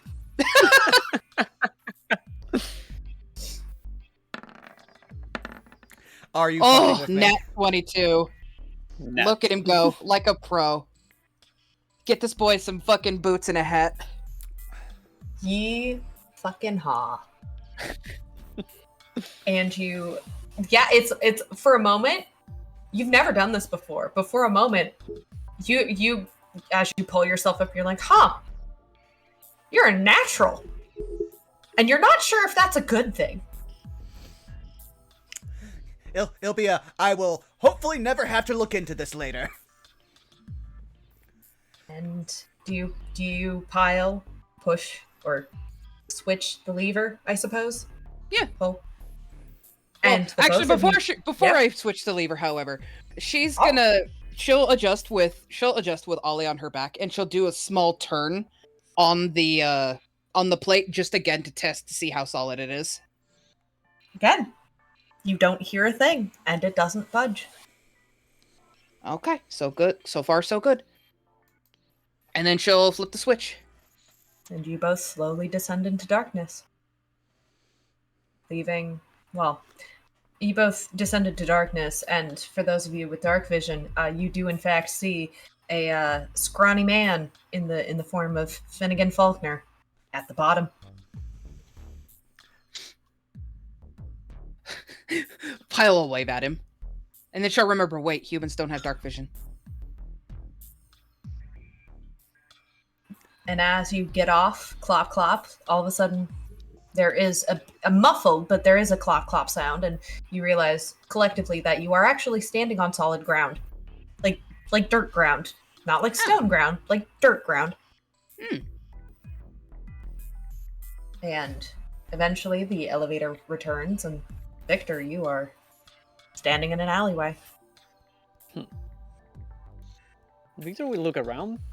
I assume there is no way to close back the Oh, no, space there where is. Oh, there is? There is. Yeah. On the inside of the metal, shall we call it plate or sheet, there is what appears to be a little handle. Victor will pick up the removed bricks if possible, like chuck them inside of the elevator, make his way inside, and like pull the mechanism. So you're gonna chuck the bricks inside the thing. Roll 2 dexterity attack rolls, improvised weapons. Okay. And I need dexterity saving throws from both. Ollie's still on you, so pile. Oh. Wait, what? Dex save, please. Oh, okay. Yeah. Okay. No, what I meant is when the elevator is back, I want to put them on the platform. I'm not chucking them down okay. there. Sorry, I heard you saying that you were gonna throw them down the hole. I was like, okay. I mean, we can do that. From above, pile. Think fast, huh? Woe be upon you, throws brick. No, I'm thinking way back. I throw a brick at the darkness. Yeah, no, Victor is just chucking them on the platform, and then like seeing if there is a way to close back the outside door. Like I said, there's a handle. Then Victor would close the door back and pull the lever. Yep. And you descend into the darkness. And as the 4 of you reunite in the darkness, we're actually going to pause here and take a break. Sounds good. Alright. Wonderful. And since we have a whole bunch more people who have joined, I guess I shall reshare the fun that is the graph of what we discovered about our characters. Which, as we venture into the darkness to solve a mystery, this is getting even better. So remember, everyone, bring your legs and stretch some water. That is important. I'm And obligatory. absolutely gonna do that. I'll be right back. Same here. Hope you guys are having fun, chat. Also, we got a whole lot going on with the screen because we've got the graph that I just threw in because I wasn't going to try to make this look pretty on stream. We've got the aeromunculus that we slipped into the Roll20 chat. And we got our overlay. We got a lot of visual pollution going on right now. But I love it all. I'll be right back. Go right ahead. Yes, Bubba, we love this meme. Especially me and Zaka, who are huge Columbo fans.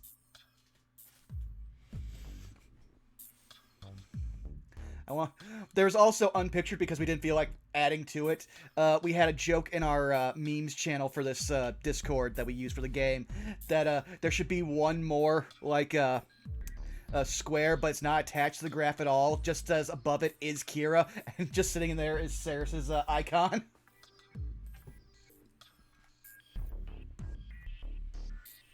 Oh, we have fun here.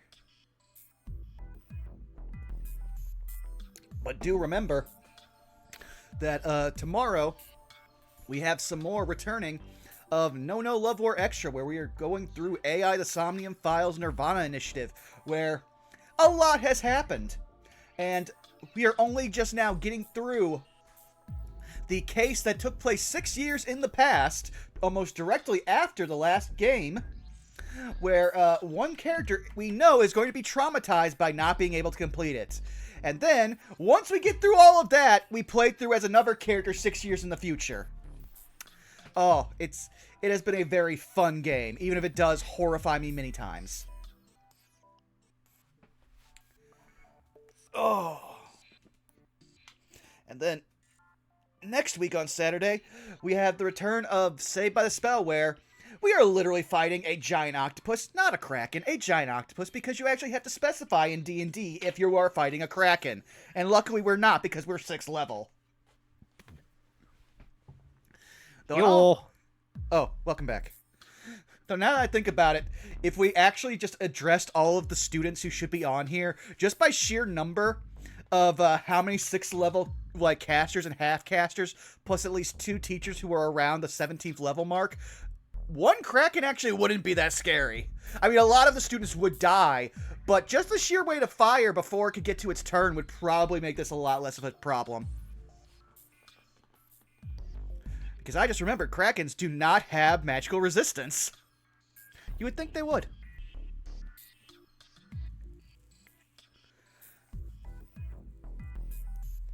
But hey, Zako, how's it going? Going good. Ah, lovely.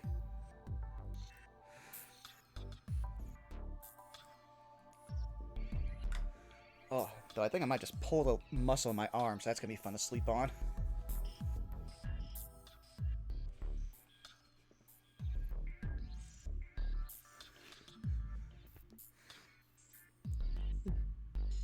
Also, I love that. Iris.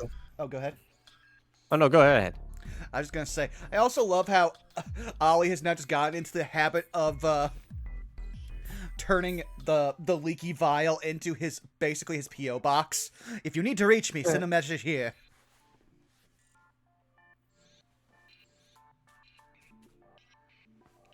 But now that Man, I'm looking over my notes for this whole thing, and this is like several tiers of conspiracy going on. Also, that awkward moment where you've met 3/4 of the people who have robbed you and never once realized they robbed you. I probably could have caught on sooner, but I don't want to be that player that's always like, I incite that. I incite that. I mean, fair. Plus, at least the first 2 times it happened, we had reason to believe they had nothing to do with it. Then we met the other guy, and was like, wow, this guy's putting up all of the alarm bells, but also feels like if he did it, he probably would not have let at least one other Orzhov person in here, especially in this district, where it seems like they are almost non-existent. Also, I'm still iffy on the whole thingy. I mean, true. Yeah. My brain. Though, I am glad... What now? Oh, we're just going over all the stuff we figured out, but now that you guys are back, I'm going to use this moment to use the restroom, so I'll be right back. Pooper time. So, how are you and chat doing? I see you, chat. Speak to us. This is your one and only chance.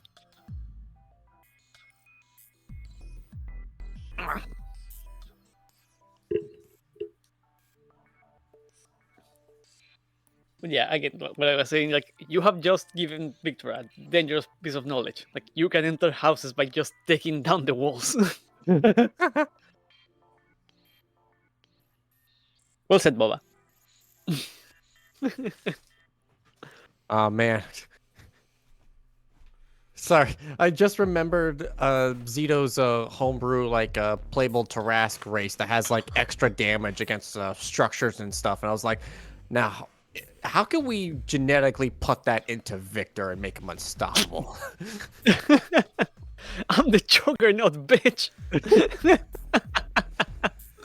I mean, there is I believe it's the Charger feat. Just going off context from only coming back halfway through that. Mm-hmm. Also, I think there is also like a homebrew subclass somebody made, like a juggernaut the barbarian. Oh, That's that was also Matt Mercer, but it is not about breaking walls. Huh. Let me Juggernaut Barbarian. But that one's not official, right?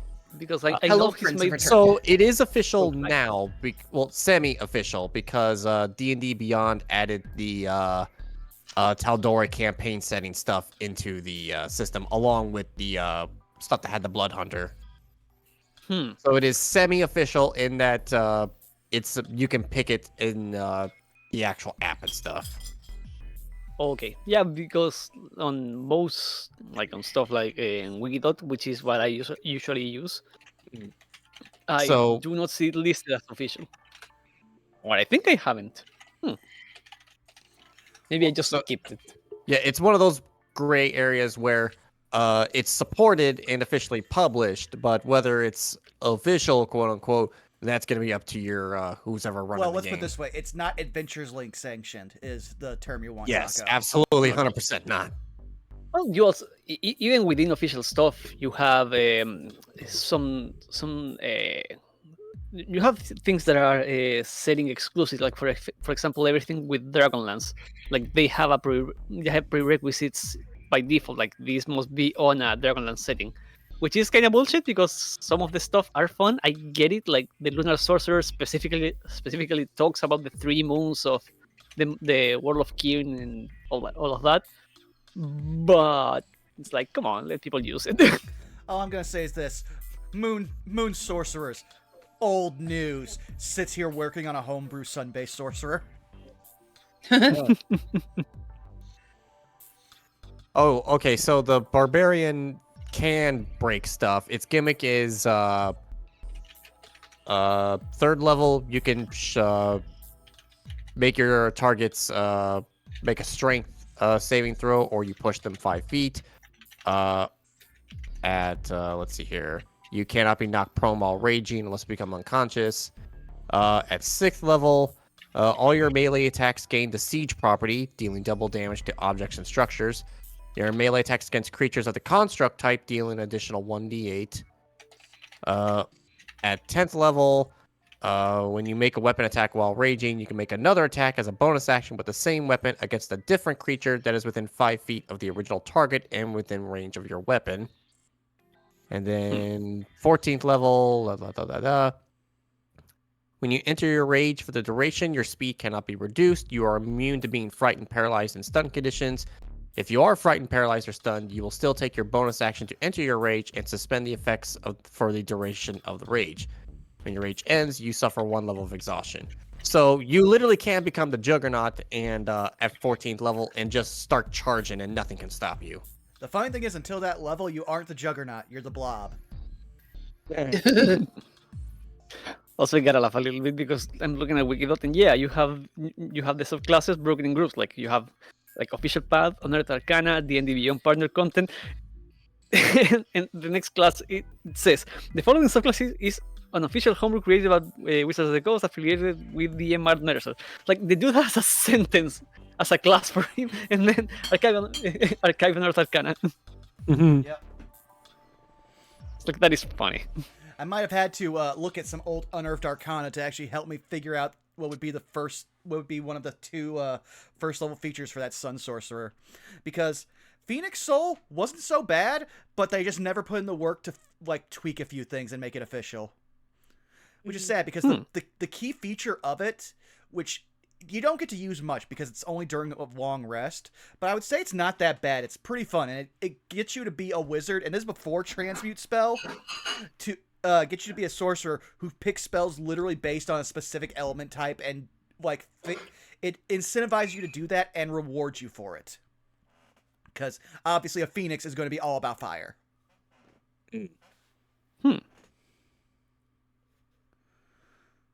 Speaking of homebrew stuff, I've been brainstorming some ideas over the past week. Ooh. Dragonborn turtle, or excuse me, a dragon turtleborn. There we go. I've actually played with one of those, but not as a regular race, but as you have done some things, and this is what happened to your character. Genetic freak. Yeah, but back in 3.5, I did play with a homebrew version of those, just to say I am a fucking Bowser, a Koopa. Yeah. Yeah. To be fair, you have a. Go ahead. No, that you have plenty of different like dragon types that are not covered by neither metallic, chromatic, or gem. In the case of the fistbands, yeah, you have the turtle dragons. You have you have wyverns. You have fairy dragons. Like yeah, that there is a well you can go digging, like go swimming through. Yeah, but the thing that happened with us is so you decide to make your god the dragon turtle that had tricked a bunch of Kuatoa into believing it was a god. So by tangential properties, it is now actively a god. Whoop. And our turtle paladin fighter was like, yeah, dope. Here, have these scales. If anything bad ever happens, just crush them and you'll be teleported back to me. Like, cool. Nearly TPK fighting a bunch of horrible, I'm trying to remember what they are, slod-based enemies. Get teleported back, but unfortunately our turtle boy is a-dying or about to be a dead. So when he gets there, his god's like, oh, we can't have that. Become his egg. And so now we have... Hello, I am returned. Welcome back. I'm talking about how a 6-foot egg is about to birth a weirdly blessed abomination. Oh, good. Yeah, so after a week's time, it hatches, and our formerly turtle paladin fighter is now a dragon turtle-y paladin fighter. Nice. So he literally gained the ability to also have a steam-based breath attack. Which, you know, Ooh, he okay. really didn't need having the ability to cast shield on a turtle and then hit something with a smite. I am going to steal that steam breath idea, though. That's, I was actually trying to figure out what breath to give my boy, so I'm going to add that I to mean, the if you look at the monster, that is the breath weapon of the turtle dragons. Like, they breathe out steam. But yeah, it sounds like we got everybody back. Manda, are you here too? Yes, I'm here. Sorry, I'm crunch munching on olives. Oh, you're fine. You're fine. Oh my god.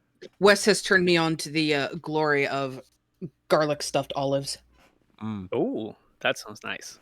These ones have both garlic garlic chunks and jalapenos in them. I'm glad you liked them, because I found out I don't even know how many years ago it was, but my family's never been big on olives, and the first time I ever ate one, it turns out that is one of those weird things that my entire body is like, the texture and taste of this? No, you're never having this again unless you want to be violently retching. Valid. Yeah, so I literally have to avoid olives like some people avoid peanuts for allergies. 100% understandable. Sorry, I have to share some of these because I was putting down my notes of the Dragon Turtleborn Steam Breath attack in my homebrew notes, and I forgot I have some stuff that I never finished that I just need to list off. Can you tell I play Yu-Gi-Oh? I have a feat idea involving ingraining yourself with Dino DNA with the asterisk next to it, Tyranno Hasselberry from Yu-Gi-Oh GX. I accidentally made a skeleton playable race. Ooh. And what else did I put on here? A bear people race that I need to finish. And, oh god, what was this one? What now? Citric, I have to ask, is that just as powerful as 30 to 40 wild boars?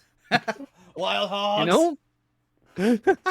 I would assume no, but never underestimate olives. Though now I'm just back to, like, I've told Citric this a bunch of times, but ever since watching Lanny Batur play through all of LA Noire, in the back of my head, whenever someone says a certain amount of money, do you know how many pigs that is? It will, and the worst part is, I was thinking today while I was literally making food before stream, was, wait a second, if Ollie ever had to deal with Selesnya, I would bring that bit into the setting. Do you know how much a Selesnyan hog is? I do. I can measure just about anything in currency next to a Selesnyan hog, and I hate myself for it.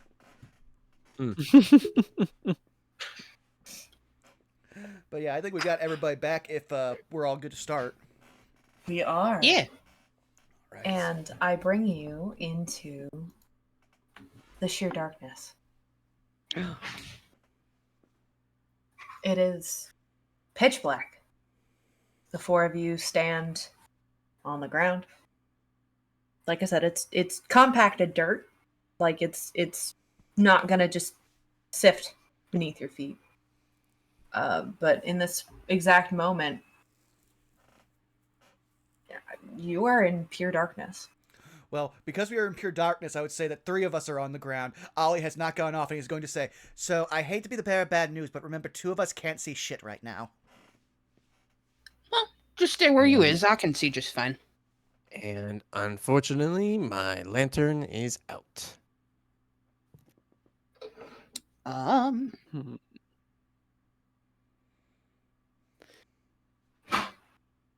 Second. Nope, that's on the other cleric. Never mind. I should have rope.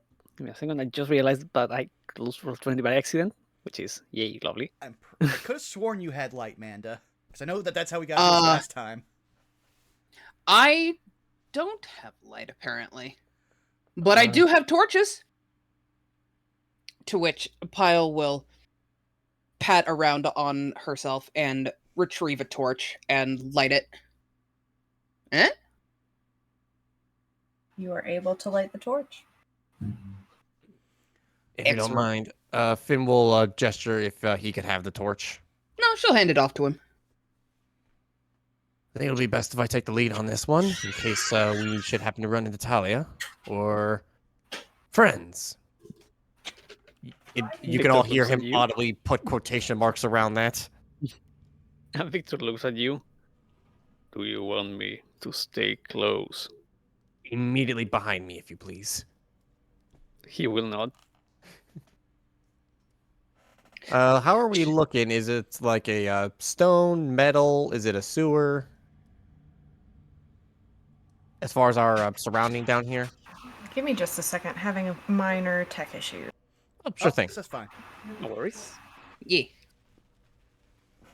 While Cirrus is doing that, Pyle will reach back and she'll pat Ollie's leg and just be like, "If we start running, hold up, give me a big old hug. Them There. straps won't hold you down." Very well. Though also, I apologize immediately for how cold it will get if I have to protect myself if we start to run. Okay. I mean, she'll kind of shrug a little bit because because she has like a blanket, or I guess you would call it a saddle blanket that has like Boros colors on it. She'll just kind of shrug a little bit. I think you'll be fine. Are we back? How am I doing? Yeah, we can hear you. Okay. Yeah. Sorry about that. To answer your question, you appear to be in a carved out tunnel. Seems to be some kind of secret passageway, and it isn't strictly just like just ground. It is actually held up by like those cave supports that you sometimes see in mines. You notice empty lanterns with nothing inside of them, but they do hang from the proverbial ceiling. And there is only one way forward. All right. Seems our direction is obvious, as Finn will start to proceed forward. Well, you know what they say: in for a copper, in for a gold piece. And she'll move forward. Yeah, Victor will stay as close as possible of Finn. Like right on your heels. And the four of you proceed into further into the darkness. And before you even get to a location of some kind, before you even get to some type of door or some type of anything, your eyes all fall upon a cloaked figure.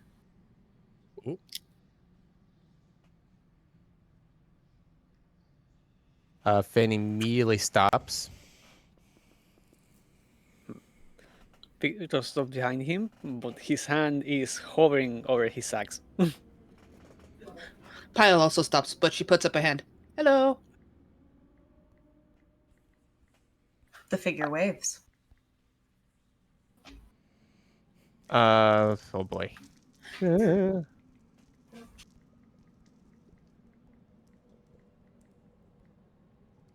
Boy, sorry, I'm having a massive brain fart above game. You're fine. That's fine. I'm posting memes right now. Yes, I'm glad you're contributing. Listen. Two of us know a bit more about your guild than you know, and yeah, some red flags just went up for two of us.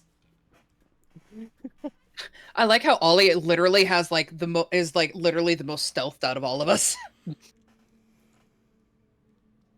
But sorry, go ahead. Yeah, with that, Finn will clear his throat. Afternoon, and just see if they respond.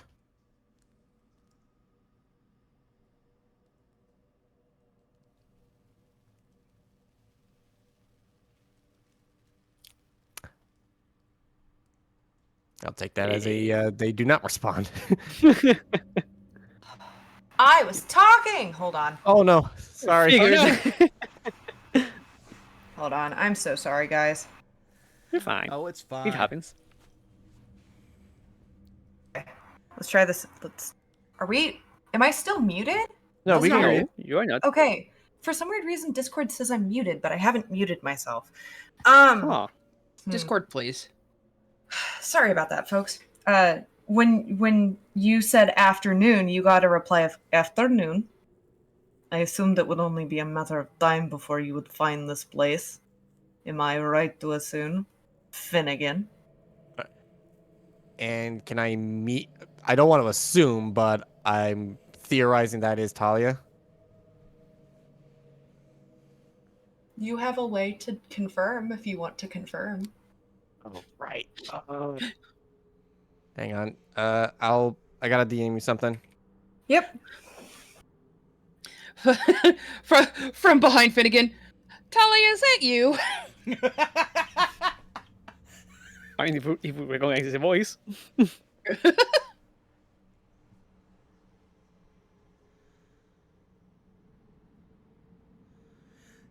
To be fair, when he said Talia, do you like to hang on? I was gonna say, like, Finn would be like, to be fair, when he said he figured he knew a few back ways into here, I didn't expect scary underground tunnel and elevator. Oh, please, what do you take me for? A bartender until just now.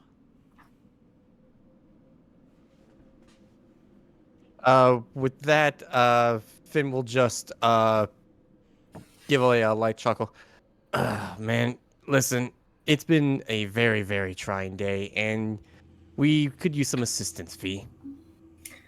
I understand that. And the fact that you would use that name tells me in what kind of dire straits. I've been keeping tabs, and I'm not the only one who's been keeping tabs.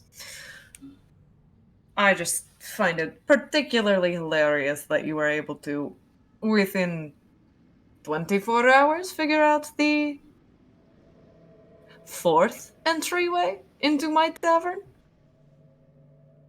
Oh, it was easy as cake. Listen, you would not believe the sheer number of people who don't even notice the obvious right in front of them. It's there the whole time. It make clack clack sound like metal. And yet people just walk over it like it's nothing. You'd be very surprised. Intelligence, high. Wisdom, nah. The idea of taking down walls is getting deeper and deeper ingrained in Victor's head. Finn smiles like very genuinely because he is high in both. I would expect no less from a, shall we say, fellow contact. And in that moment, she makes a quick, like, side-eye glance at your fellow party members. And Finn, roll me an insight check. Very, very. In fact, anyone who wants to may roll an insight check if you would Why like. not? 1,000%.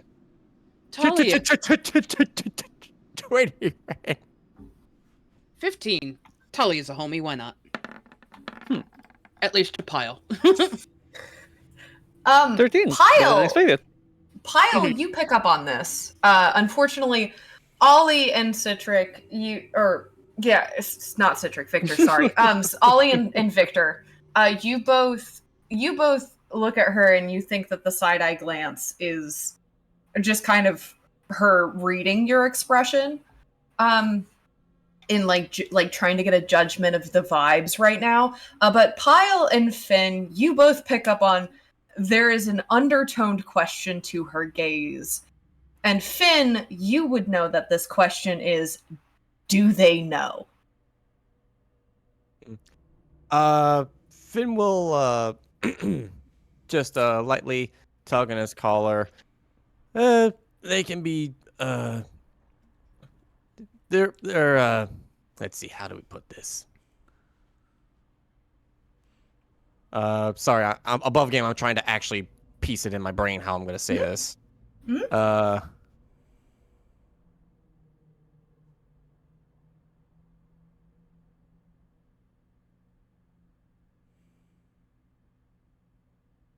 Okay, I figured it out.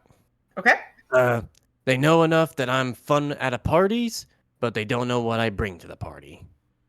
Understandable. Have a nice day. Mhm. Nevertheless,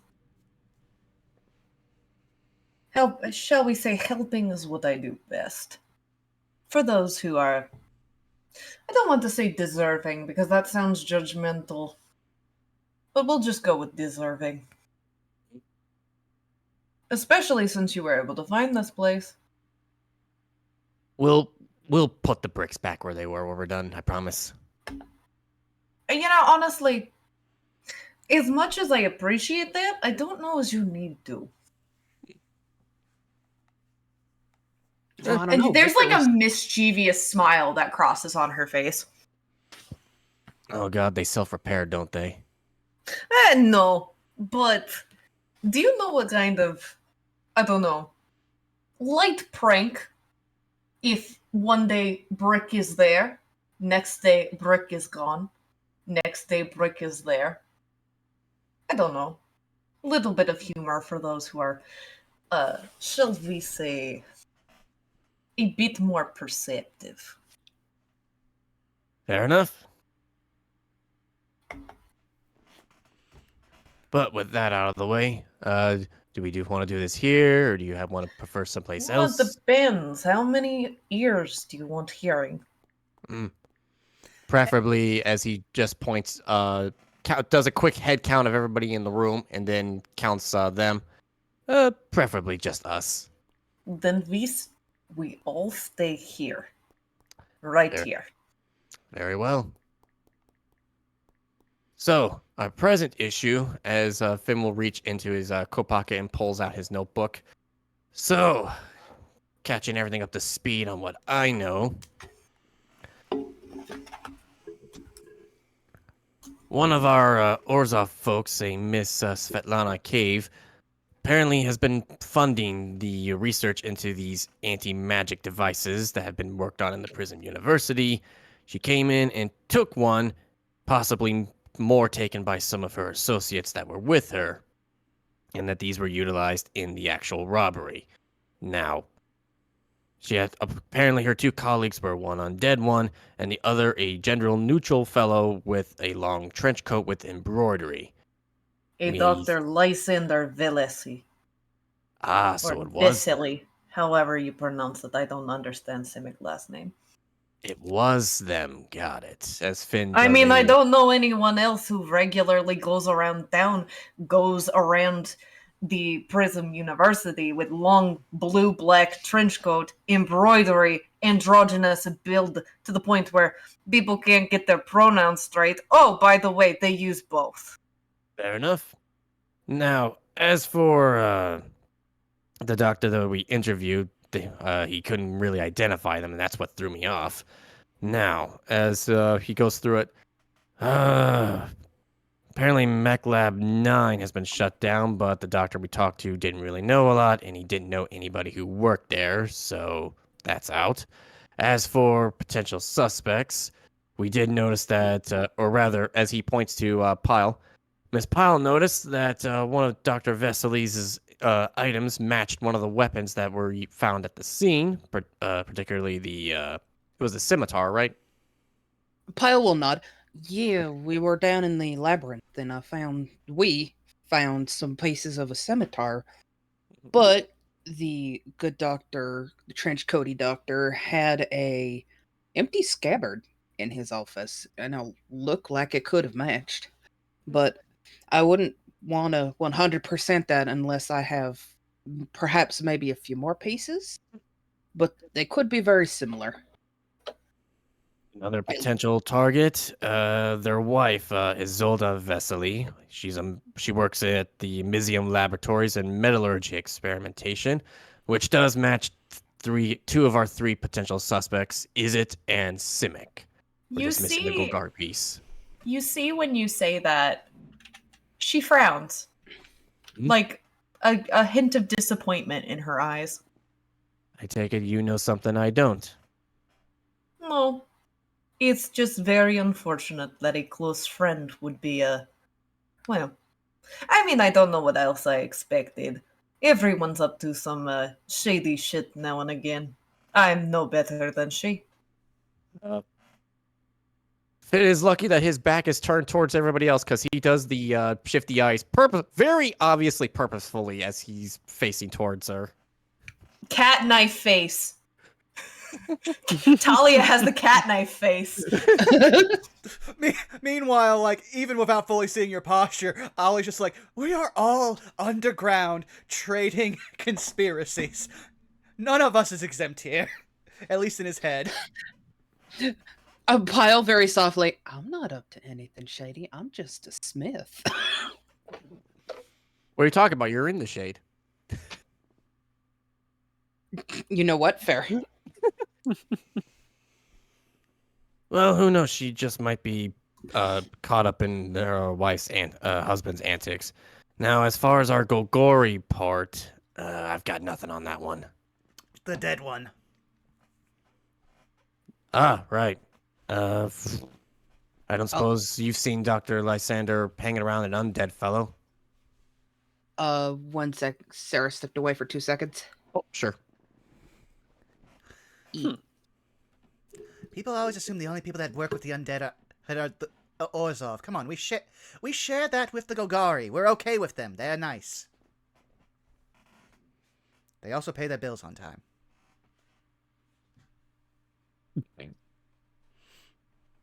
Dude, you charge the dead? And the living alike, yes. That's literally our entire purpose. Consider yourself incredibly lucky, my good Finn, that you have never had to deal with the Orzhov. With all due respect. And that was aimed at Ollie. Fair enough. Ollie just shrugs. No, with all due respect. Ollie just shrugs. He's like, listen, we know what we're about. We are called a syndicate, not a church. Depends on who you ask. I mean, yes, the Church of Deals, but come on, it's in the title, Orzhov Syndicate. I mean, to a gambler, a casino's a church. So, okay, you're now just trying to make me actually believe you married Arachdos. Knife cat face turns into intrigue, and she's kind of giving Finn like the biggest side eye with that that smirk that people wear when they're like, aha, like, and what? Tell me more. Listen, we make it work. This is news. When was wedding? It's been so long. Deception check. Don't fail me now. 23. 23. This is gonna be. I think this is gonna be a close one. Can I insight as well? Because there's several things that would make Ollie very much not believe he is married to Arachdos. Sure. Absolutely. Damn, 11. Yeah, Ollie, it's pretty believable. But Finn, Talia shoots you a knowing look. Like a sure. I have a flavor for this. I was just looking at him being like, oh, that's why he wears a full body sock. He's hiding the scars.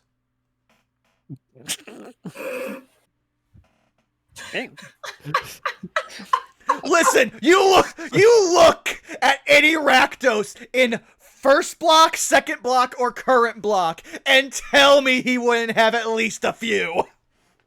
Listen, I have to emphasize that laughter was in character. Well, I'm also saying that for the sake of the audience who will watch this in the future as well. True, very true. But I will take this moment to inform those of you who have known Talia longer than 24 hours. This is the first time either of you have heard her laugh. What can I say? Sticks and stones may break my bones, but chains and whips excite me. The anti-game thing didn't Now Victor looks with. at you.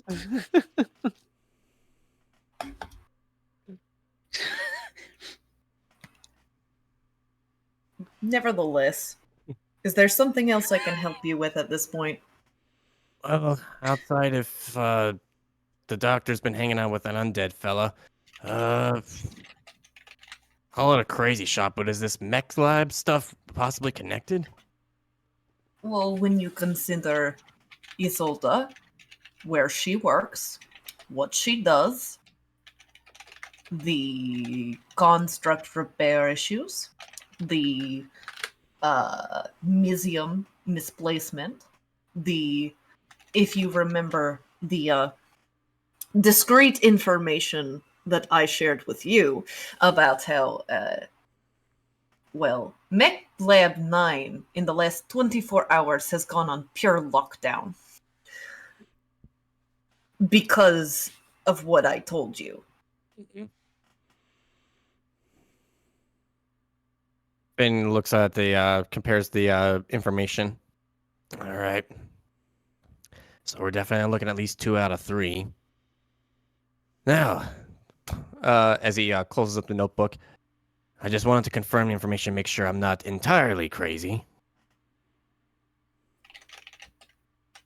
Our next spot's probably going to be revisiting the doctor and pressing a little harder. Now, whether they're going to be putting up a fight on that, that's another issue.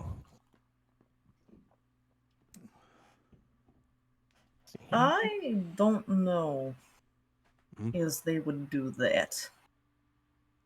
Not now. If I understand Lysander correctly, which of course is only based on little bit in tavern, and of course what Easy say. We have issue of an individual who refuses to draw attention to the self. Meaning the chances of an actual fight probably slim, unless of course you corner them or you get Isolda involved. Because if there is one thing I know about that woman, because I have seen it for myself, get on her wrong side, and that will in fact be a fist to the face. Noted. Finn reopens his notebook and jots that down. Meanwhile, Oli will just sit back. Well, that's at least 1/3 of the Orzhov negotiation tactics just crossed off. Explain. Oh, kidnapping. Not necessarily. Oh. You see Ollie as if like he's doing the math in his head of just like, oh, I'm going to have to pay someone for that. Do you know how many pigs that is? Do you say that out loud? You know what? I'll say he mutters it. So anyone who wants to perception check for it. Do a deception check for me if you're gonna hide it. Okay. I'll perceive him, but do I get advantage because he's literally directly behind my head? You would get advantage, yes. Yeah, Finn wants to catch that pig part. 16. Excellent. There we go. Natural 26. Oh my gosh. Kyle just looks over her shoulder and just goes, pigs? Listen, aside from the sense of moral superiority and just general insufferability, never have to do anything in regards to finance with the Selesnya. I will forever now have the knowledge of how much a Selesnyan boar costs ingrained into my head and how to measure that against... Has heard the ha.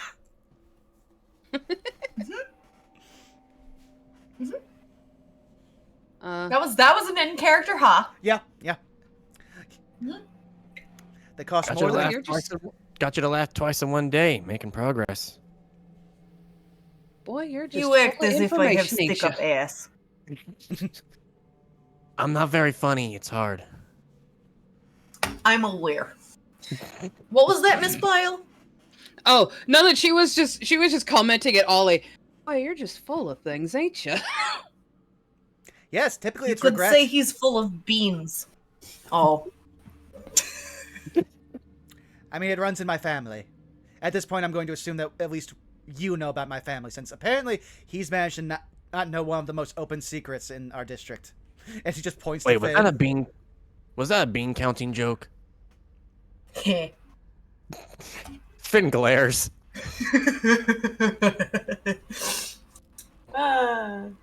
Good shit. Alright, so our options are corner the doctor, or we try to break down Isolde. Eh.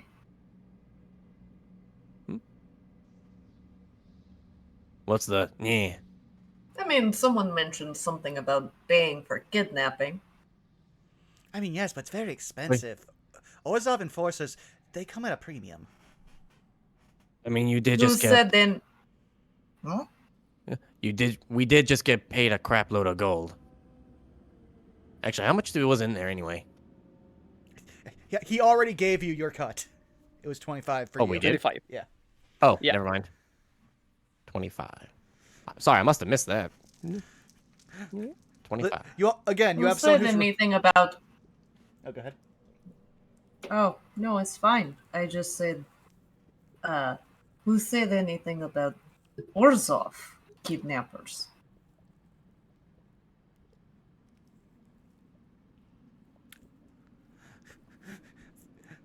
Ollie's going to look at Talia, then gesture at the group, stop, pause for a second at Victor, make a face, but then look to the other two and be like, give the hands.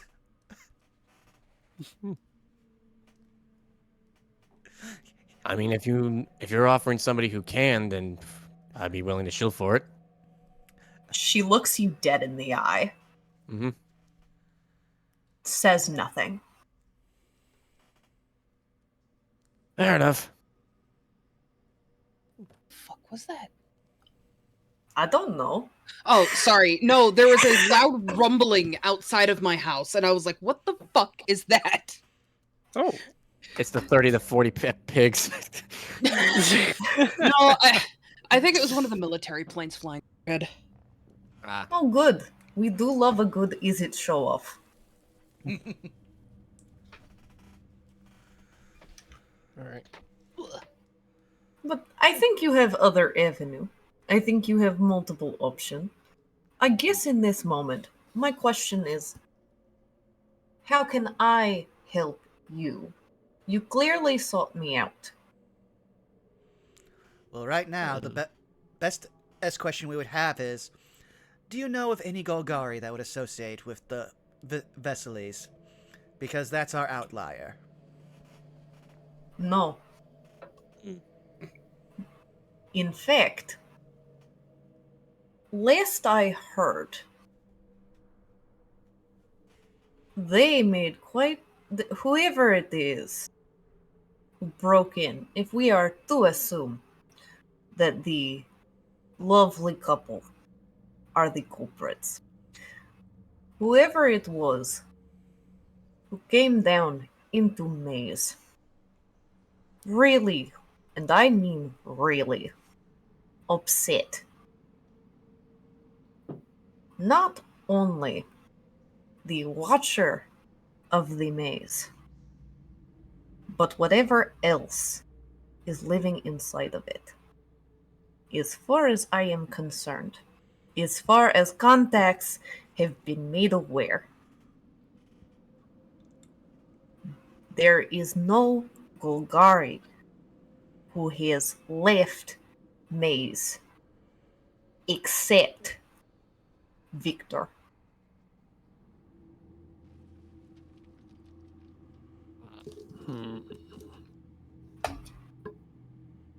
They are on lockdown.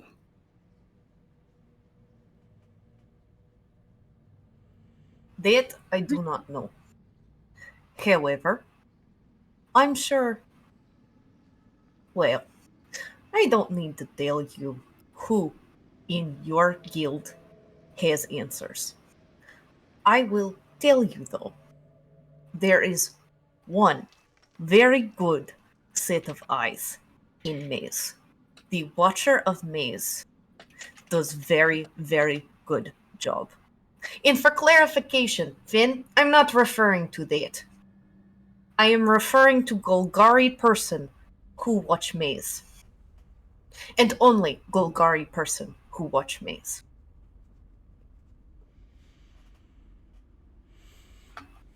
Ben gives a nod. Message received.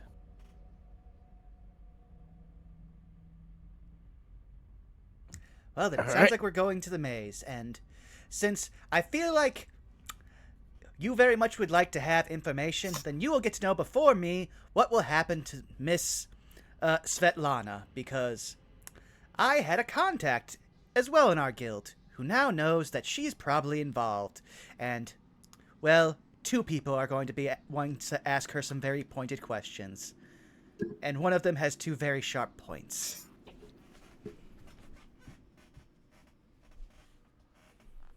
If I had popcorn, I would pop it. But very, very good job on being, shall we say, observant. Glad to see you understand what it is I do. And she pats you on the head, Ollie. Ollie's gonna look up here. I'm pretty sure my grandfather knew the founder. And he is just going to look up at her, being like, please keep ruffling my hair. Let's see how far this goes. Oh, she's Look not up. ruffling it. She's giving you, like, the flat hand light pat on the top of the head. Yes, again, he is also was- he's a teenager who's being patronized, so he literally just threw out, we knew they existed, didn't know they still existed. So that's fun to know. Oh, it gets better because now that you actually, like, have a better view of her, she is actually wearing studded leather gloves at this moment. Like, fingerless studded leather gloves that she definitely was not wearing while she was bartending. Also, Ollie wouldn't be looking up; he'd be looking down. He's still on Pyle's back. Well, True. True. I forgot about that. True. So did I. Which means she's not patting Ollie's head. She's patting his arm. There you go. Just gently do that knee pat. Oh, I don't know why I made the face and looked at my screen. You guys don't know what the fuck I'm doing. You have no idea how many times I do that, and this is my stream, man. Just made the soft condescending face and looked at our chat and went, "Wait a minute." It's felt in spirit. Yeah, there you go. Well, then, I think we know where we're going. Also, I don't think we actually told you this, but I think, again, you'd probably like to know. Did you know that there's actually a transportation mushroom that takes you right to the maze? Like, attached to your bar? You know the eye emoji that is like the vibrating eyes that kind of jostle a little bit? The one you send me at least once a day? Yes, I'm very aware of it. She's giving the real life equivalent of that to you right now. He's just gonna be like, do you want to just follow us out there and just see where it is? I mean, we're going to have to use that to get back to the maze anyway. wait, you didn't know about that? Is mushroom. Exist. Didn't think, you know what? Never mind. I eat my own I thought stuff. it was yours. No. That's been here longer than I have. Oh, well, have I, Okay, is there a way for, Finn will gesture for her to, get close so that he can whisper? She approaches. And he's going to do his absolute best to keep it quiet as he relays all the different places that he went to, when he, went for a joyride with it, including the, very, very, scary place. Oh, that's why you fucked up. Okay, I understand now. This makes sense. Well, you really... By accident? As Finn does like the hands thing, like it wasn't intentional, I can assure you. I do believe that. I've known you long enough. But that explains so much. That explains so much. And Alright. the worst part, the first part, is I don't know what to make of that. I don't know if that is good thing or if that is bad thing. I don't know if I should worry about your head being on next bounty. This is concerning.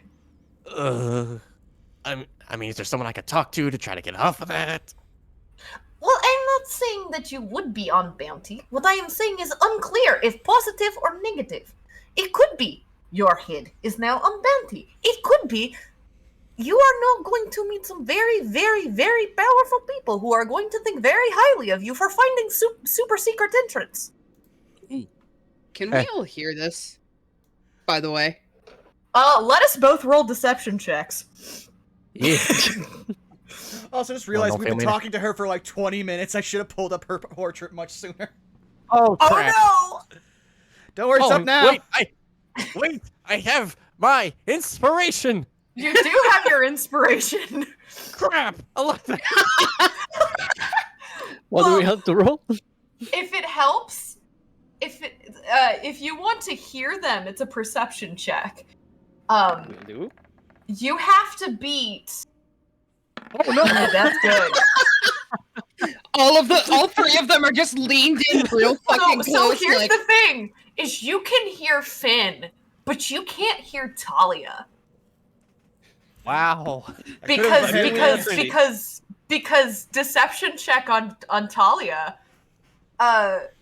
You know that really fancy proficiency bonus that you have, Finnegan? Yeah. Hers is a +9. Oh. Damn. And that's all. I'm not going to tell you what the roll is. I'm going to tell you that you didn't hear her, even with that nat 20. Oh. Even with that nat 20, you did not hear a word that she was saying. Okay, so they're only catching Finn's half of it. Yes, they're only catching Finn's half. Fucking Pyle puts her hand on Finn's shoulder, and and if he looks up at her, she looks very concerned. Finn, are you in danger? Do you need help? No, I'll be fine. I've He's lying. Meanwhile, as he looks right back at her. Meanwhile, Ollie's got like his arm in one hand, and he's got his face resting cocked in the other hand. And it's like, I am learning so much today. She has that cat knife face again. How dare you? I never lie. Cat knife face. Oh, my wife will have a word with you. I'd love to hear it. Finn just gets a very genuine shoulder squeeze. Like, if you need help, you can always count on us. You know, I'll help you if you can, if need be. Seeing she's being very forthcoming. She's being very forthcoming and honest. Yeah, seeing that genuine nature, Finn will just grab her hand off his shoulder and just clasp it in both of his. Listen, I appreciate it, I truly do, but I'm gonna be fine. This is not a hole you want to dig into. Trust me. So, as he gives the pat. So, Pyle, you being Yes. taller than Finn, there is a moment where you can look over Finn's head and make direct eye contact with Talia, and she slowly shakes her head. Her eyes will lift to Talia, and then they'll drop back to Finn, and he can see that she doesn't believe a word he says.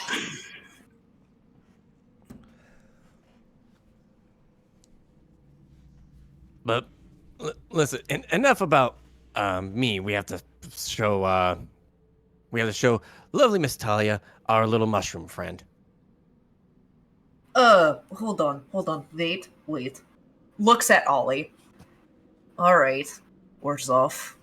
How much do I owe you? Let's just say I think we're going to have a very profitable relationship going forward. Yes, but I do not make bids. Information is information. And I know Orzhov.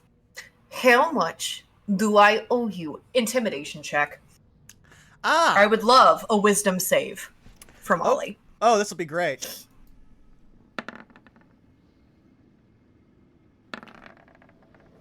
Yeah, I think you're gonna beat that. Pants lightly shitted. It dawns on you. It dawns on you in this exact moment. As you kind of like try to avert your gaze from her, she has a weapon on her person. Well, I can actually flavor this.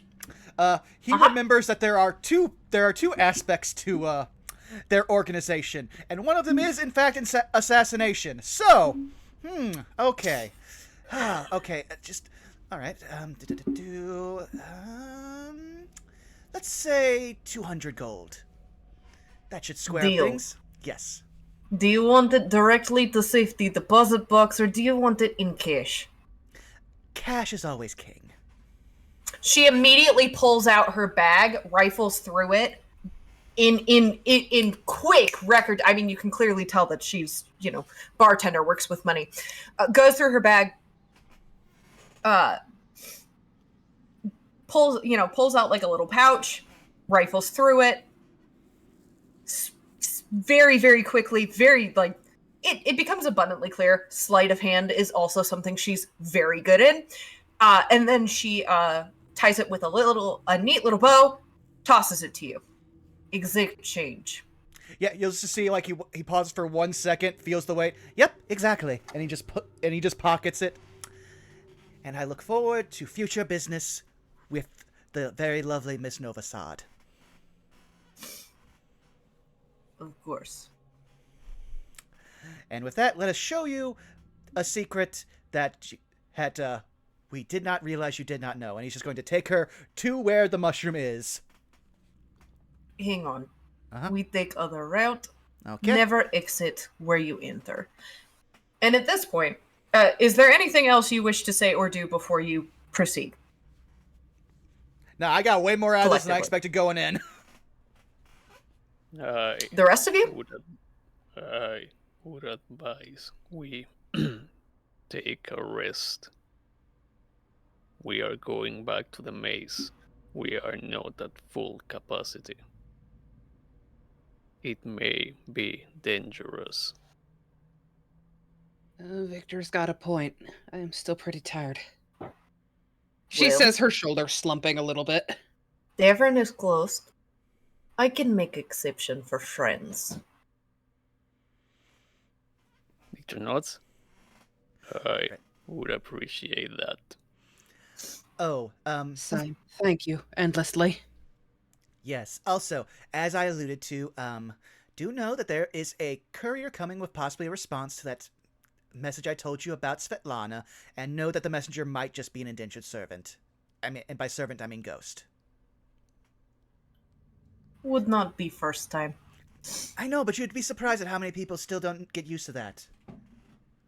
Yeah, won't be last either. And if are you? I don't want to interrupt. No, he's basically just trying to let her know. Yeah, a ghost might fly through your walls with a message for us. Okay, I'm just giving you the heads up before it just happens. She understood. Yeah. Understoods? Wow, understands. Me too.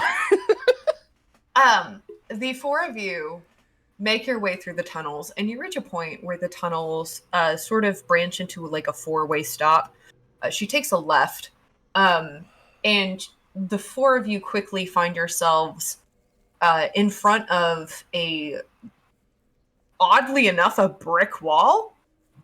But then it dawns on all of you, and Finn, you are absolutely not fazed by this. As she goes in, she takes out her scabbard, and she taps it in a certain order against the bricks. They unweave themselves, opening up into an entryway, and she gestures for you all to go inside, of which I'm assuming you all do. Mm-hmm. Once again, elevator, very silently. Turns out, happens to be the exact same elevator that Pyle you used to get to your room in the balcony. Oh, turns out it goes in both directions. It goes underneath the tavern, and it goes onto the balcony. And the four of you, along with Talia, arrive in the middle of the tavern with the only thing that you possibly hear in this exact moment, is the rickety little wheels of soup rolling about. Yes, the most popular character, as has been told by me by the YouTube comments. Good. Wonderful. Listen, if anyone is going to have a fan club here, it better be Soup. Speaking of, is soup. Miss proceeds to look at the four of you, do the little blink twice where its lights, the lights of its eyes kind of flicker twice. Talia, it is a pleasure to see you. Although surprised you are earlier than usual. How can I assist you and friends? Yes, I think it would be very, very beneficial for our lovely companions here if you could, nothing too fancy, just some water and perhaps bit of sustenance, maybe the lovely little snack. If you could bring that mix out, that'd be great. Understood. Happy to help. Good friends. We'll be back soon. Proceeds to roll into the kitchen. Lovely Wow. little snack. Yes, is prepared snack to keep on the road. It helps with keeping stamina up. Is things like jerky and nuts and fruits, like the little dried ones. Did you just see a very content look pass over Pyle's face, like, dried fruit? You just see a I am a teenager and I am perpetually hungry look on Ollie, just being like, yes, free food is free food. Which, by the way, Pyle will look back at him and back at Ollie and be like, if you want to get down? Yes, please, if you would assist. Sure. And she'll lower herself back down to she'll just lay down on the ground and so he can slip off. Yes, thank you, Miss Pyle. Mm-hmm.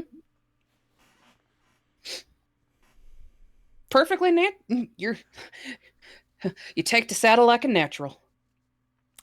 I hope not. Given the two guilds that are associated with that, I think I'm fine. And he is just going to head over to a table and sit down and wait patiently for the free food.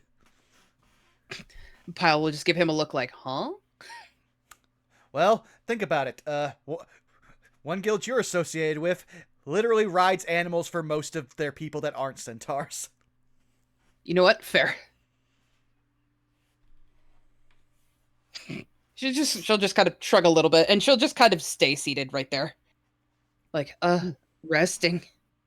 You watch as Talia very quickly reappears out from behind the bar and puts a horse pillow underneath.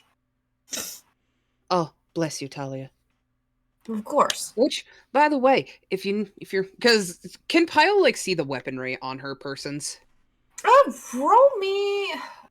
I think in this case it would be, perception check. Oh, there we go, 22. Ooh, very close, but yes, you do see she has a more than one scabbard on her person. Pyle, without thinking twice, will be like, if you need some new blades, I've gotten some new steels in lately. Got some nice blue.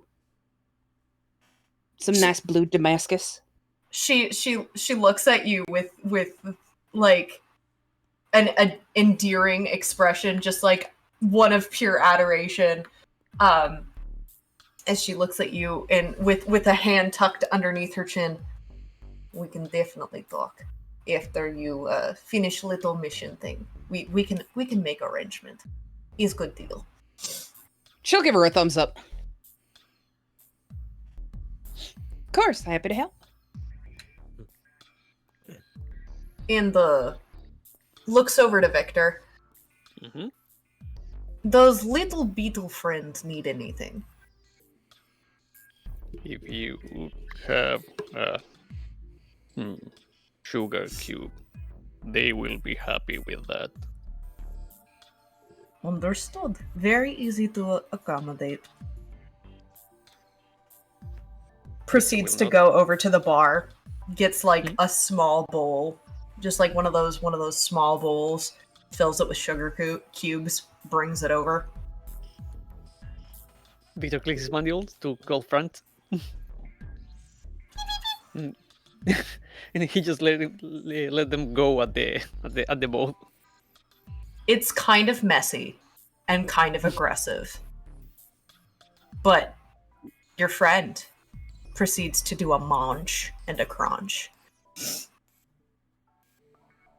Victor looks at it content. And he looks at Talia. You mentioned you know Brev. Do you have any message for them? I do not have proper message in form of letter. I have verbal message. Victor nods. One of recognition, appreciation for both your communication and your efforts. But I would advise, if you are planning to go back down to Maze, please do on her behalf, or their behalf, misgendered. Awful at that. On their behalf, stop into camps, check in. Brave is very worried for your safety, is very, very concerned. Victor will nod. I intended to do so. More, I was curious if you had a message for them you want me to give them. Oh! I will go right see them, now. yes. I appreciate your offer, but I think right now I am, shall we say, very preoccupied. You said Golgari were on lockdown. Just offering the chance to get past that. Yeah, I think with you there will be no complication. It's mainly because investigation has disturbed Maze on more than one account. They are concerned. How loudly does she say that last part? Oh, she says it quite loudly. This is standard conversation. It's not being hidden. Yeah. Ollie will just start pulling at his collar, remembering what he did to the mace. We'll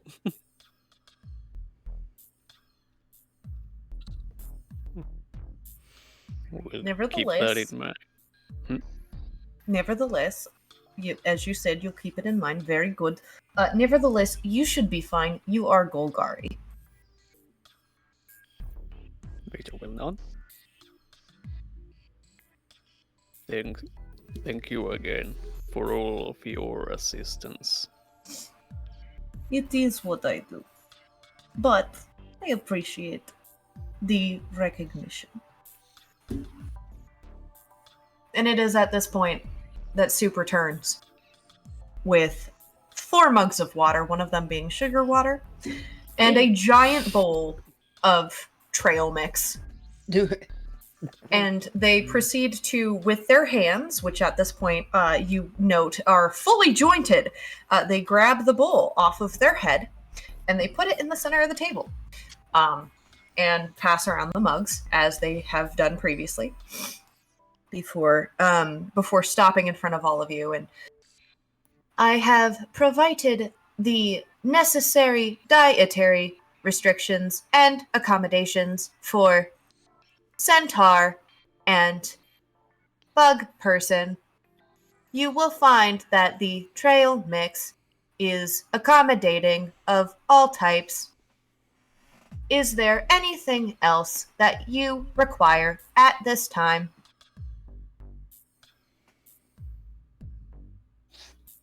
Victor looks at the rest. Pyle will shake her head. And she'll give Soup another head pat. An appreciative head pat.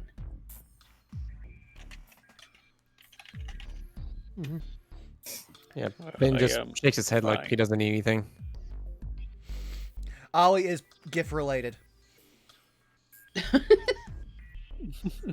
No talk, Hungy. I will say this. I decided to make this trait as Ollie is basically discovering what it was like to stop taking ADHD medication right as you finish high school. Yeah. Yeah, he's gonna enjoy having that teenage metabolism, okay? Unlike me, who immediately put on 50 pounds.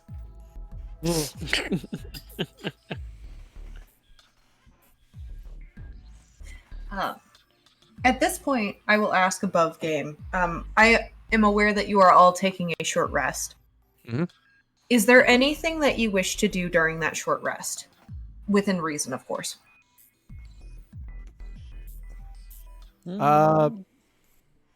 Finn would honestly just be going over the notes of everything and trying to connect all the dots on all the things that are happening and just sort of get the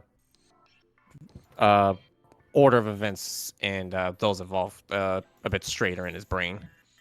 Ollie would just wait and see if he gets a response back from Augustus, and then me as a person, as a player, will look and see what stuff actually I get back as short rest besides my spells, which I don't think is much. Victor will do maintenance on his equipment, and if he sees Franz in the mood for some playing, he will like give his finger for the beetle to tug at. A beetle will tug. Yeah. Must be nice getting all your spells back after a short rest. But Pyle will actually Victor said exactly what Pyle was going to do.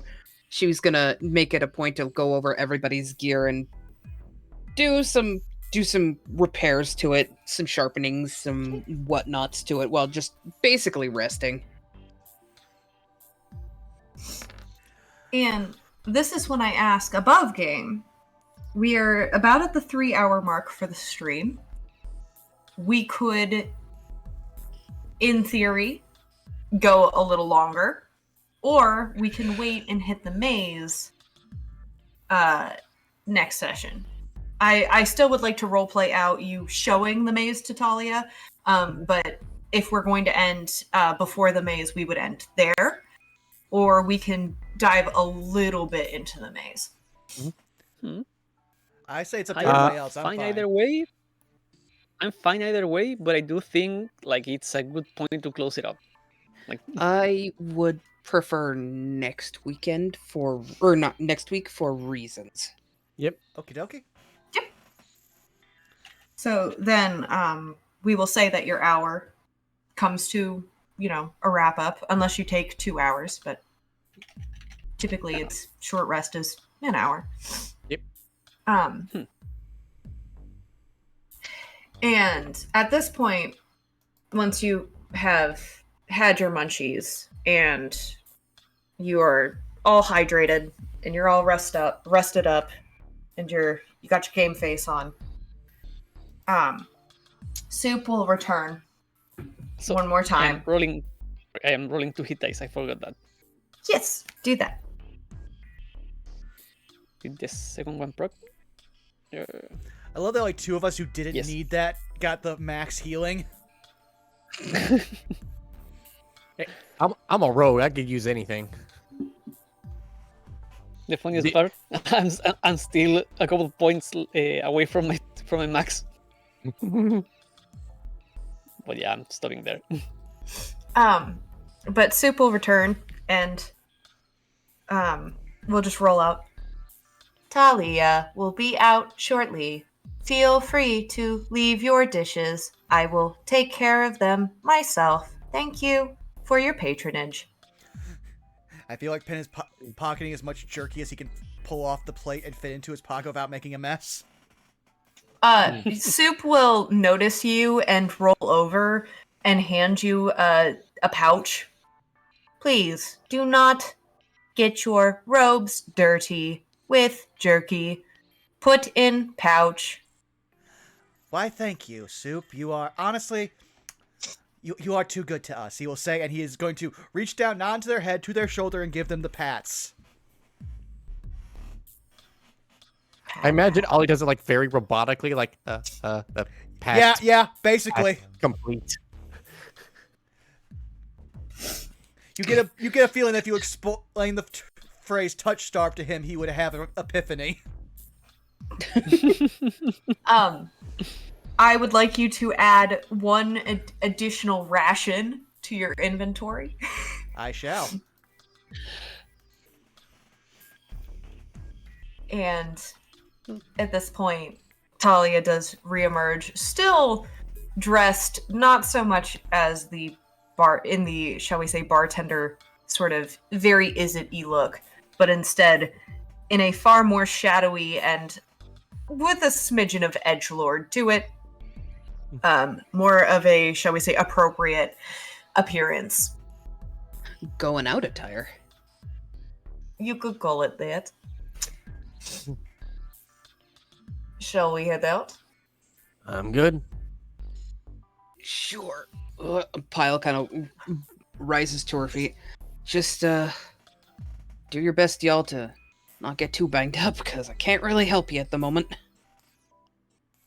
Victor nods and clicks his mandibles for Franz to get back inside his robes. We'll be fine. The good news is, if you die, I can help you. Just don't do that. But in between that, I'm sorry. On the upside, I at least saved the thing that would allow me to save spells and make me slightly more effective still. But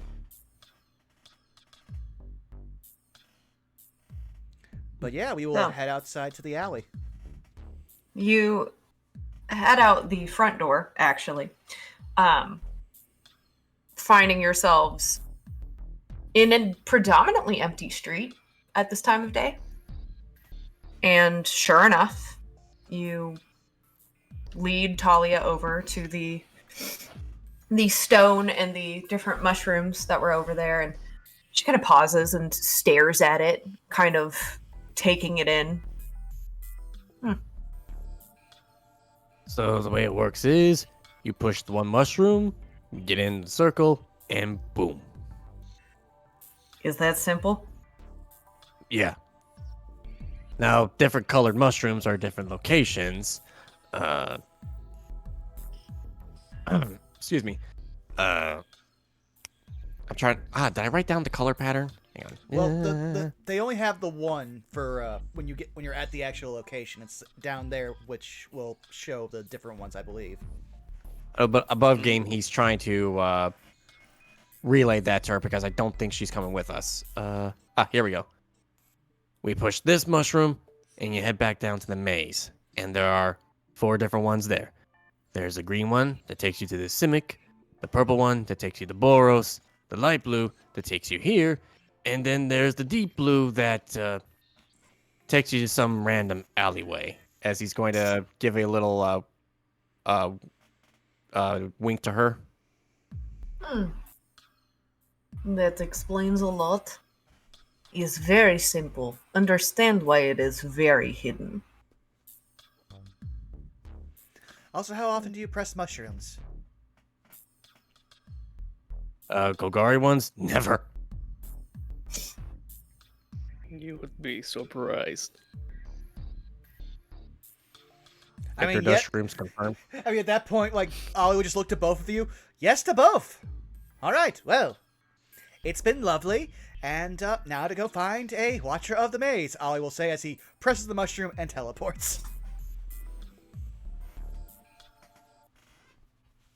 Good luck. Also, you joke, but Victor has a poisonous kid for a reason. All right.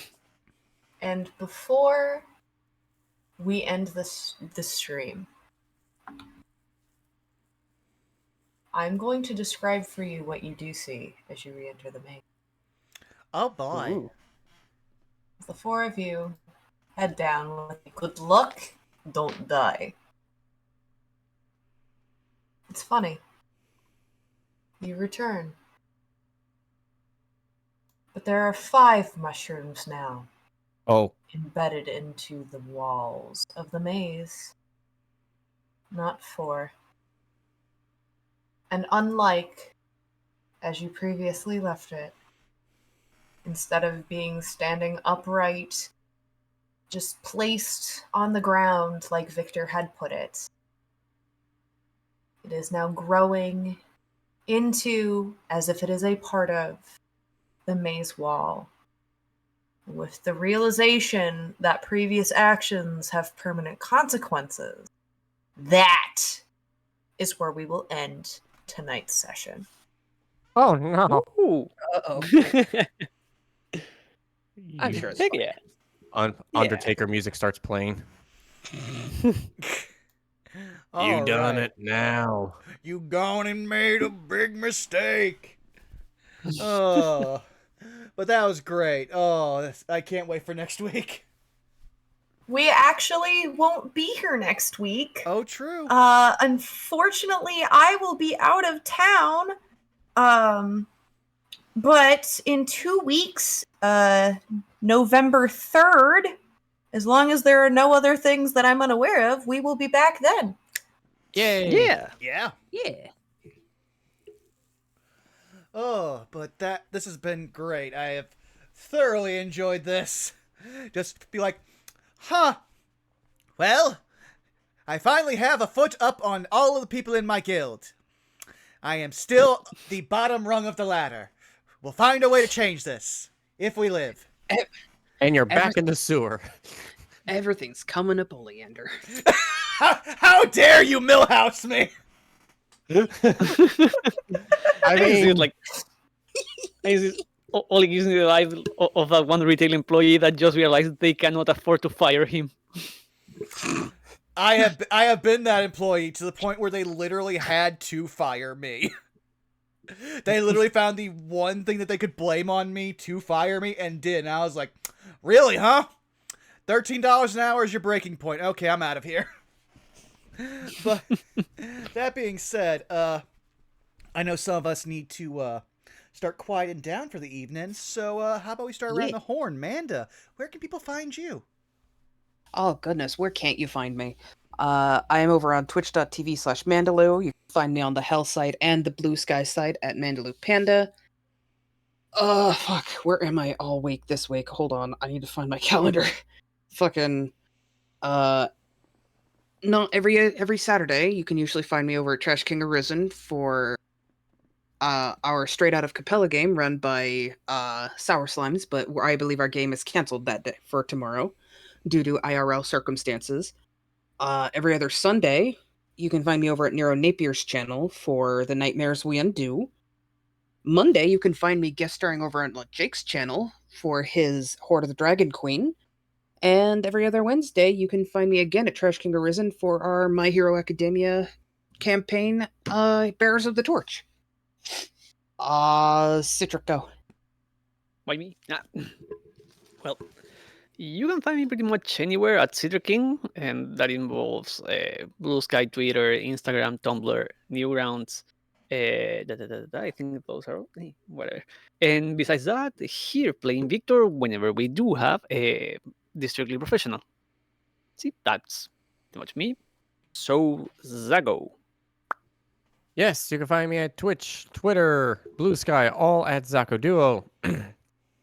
I'm gonna go get some lunch shortly after this, and I will try to set up, and we are gonna try to do this streaming of the Spooderman 2. Ooh. So we're going to see about that. Otherwise, we got Like a Dragon Ishin that we're still trying to finish. We'll probably do that tomorrow after AI Somnium. Armor Core 6 is officially on the back burner because I don't like being angry on stream. And, oh god, so many games came out. We might try...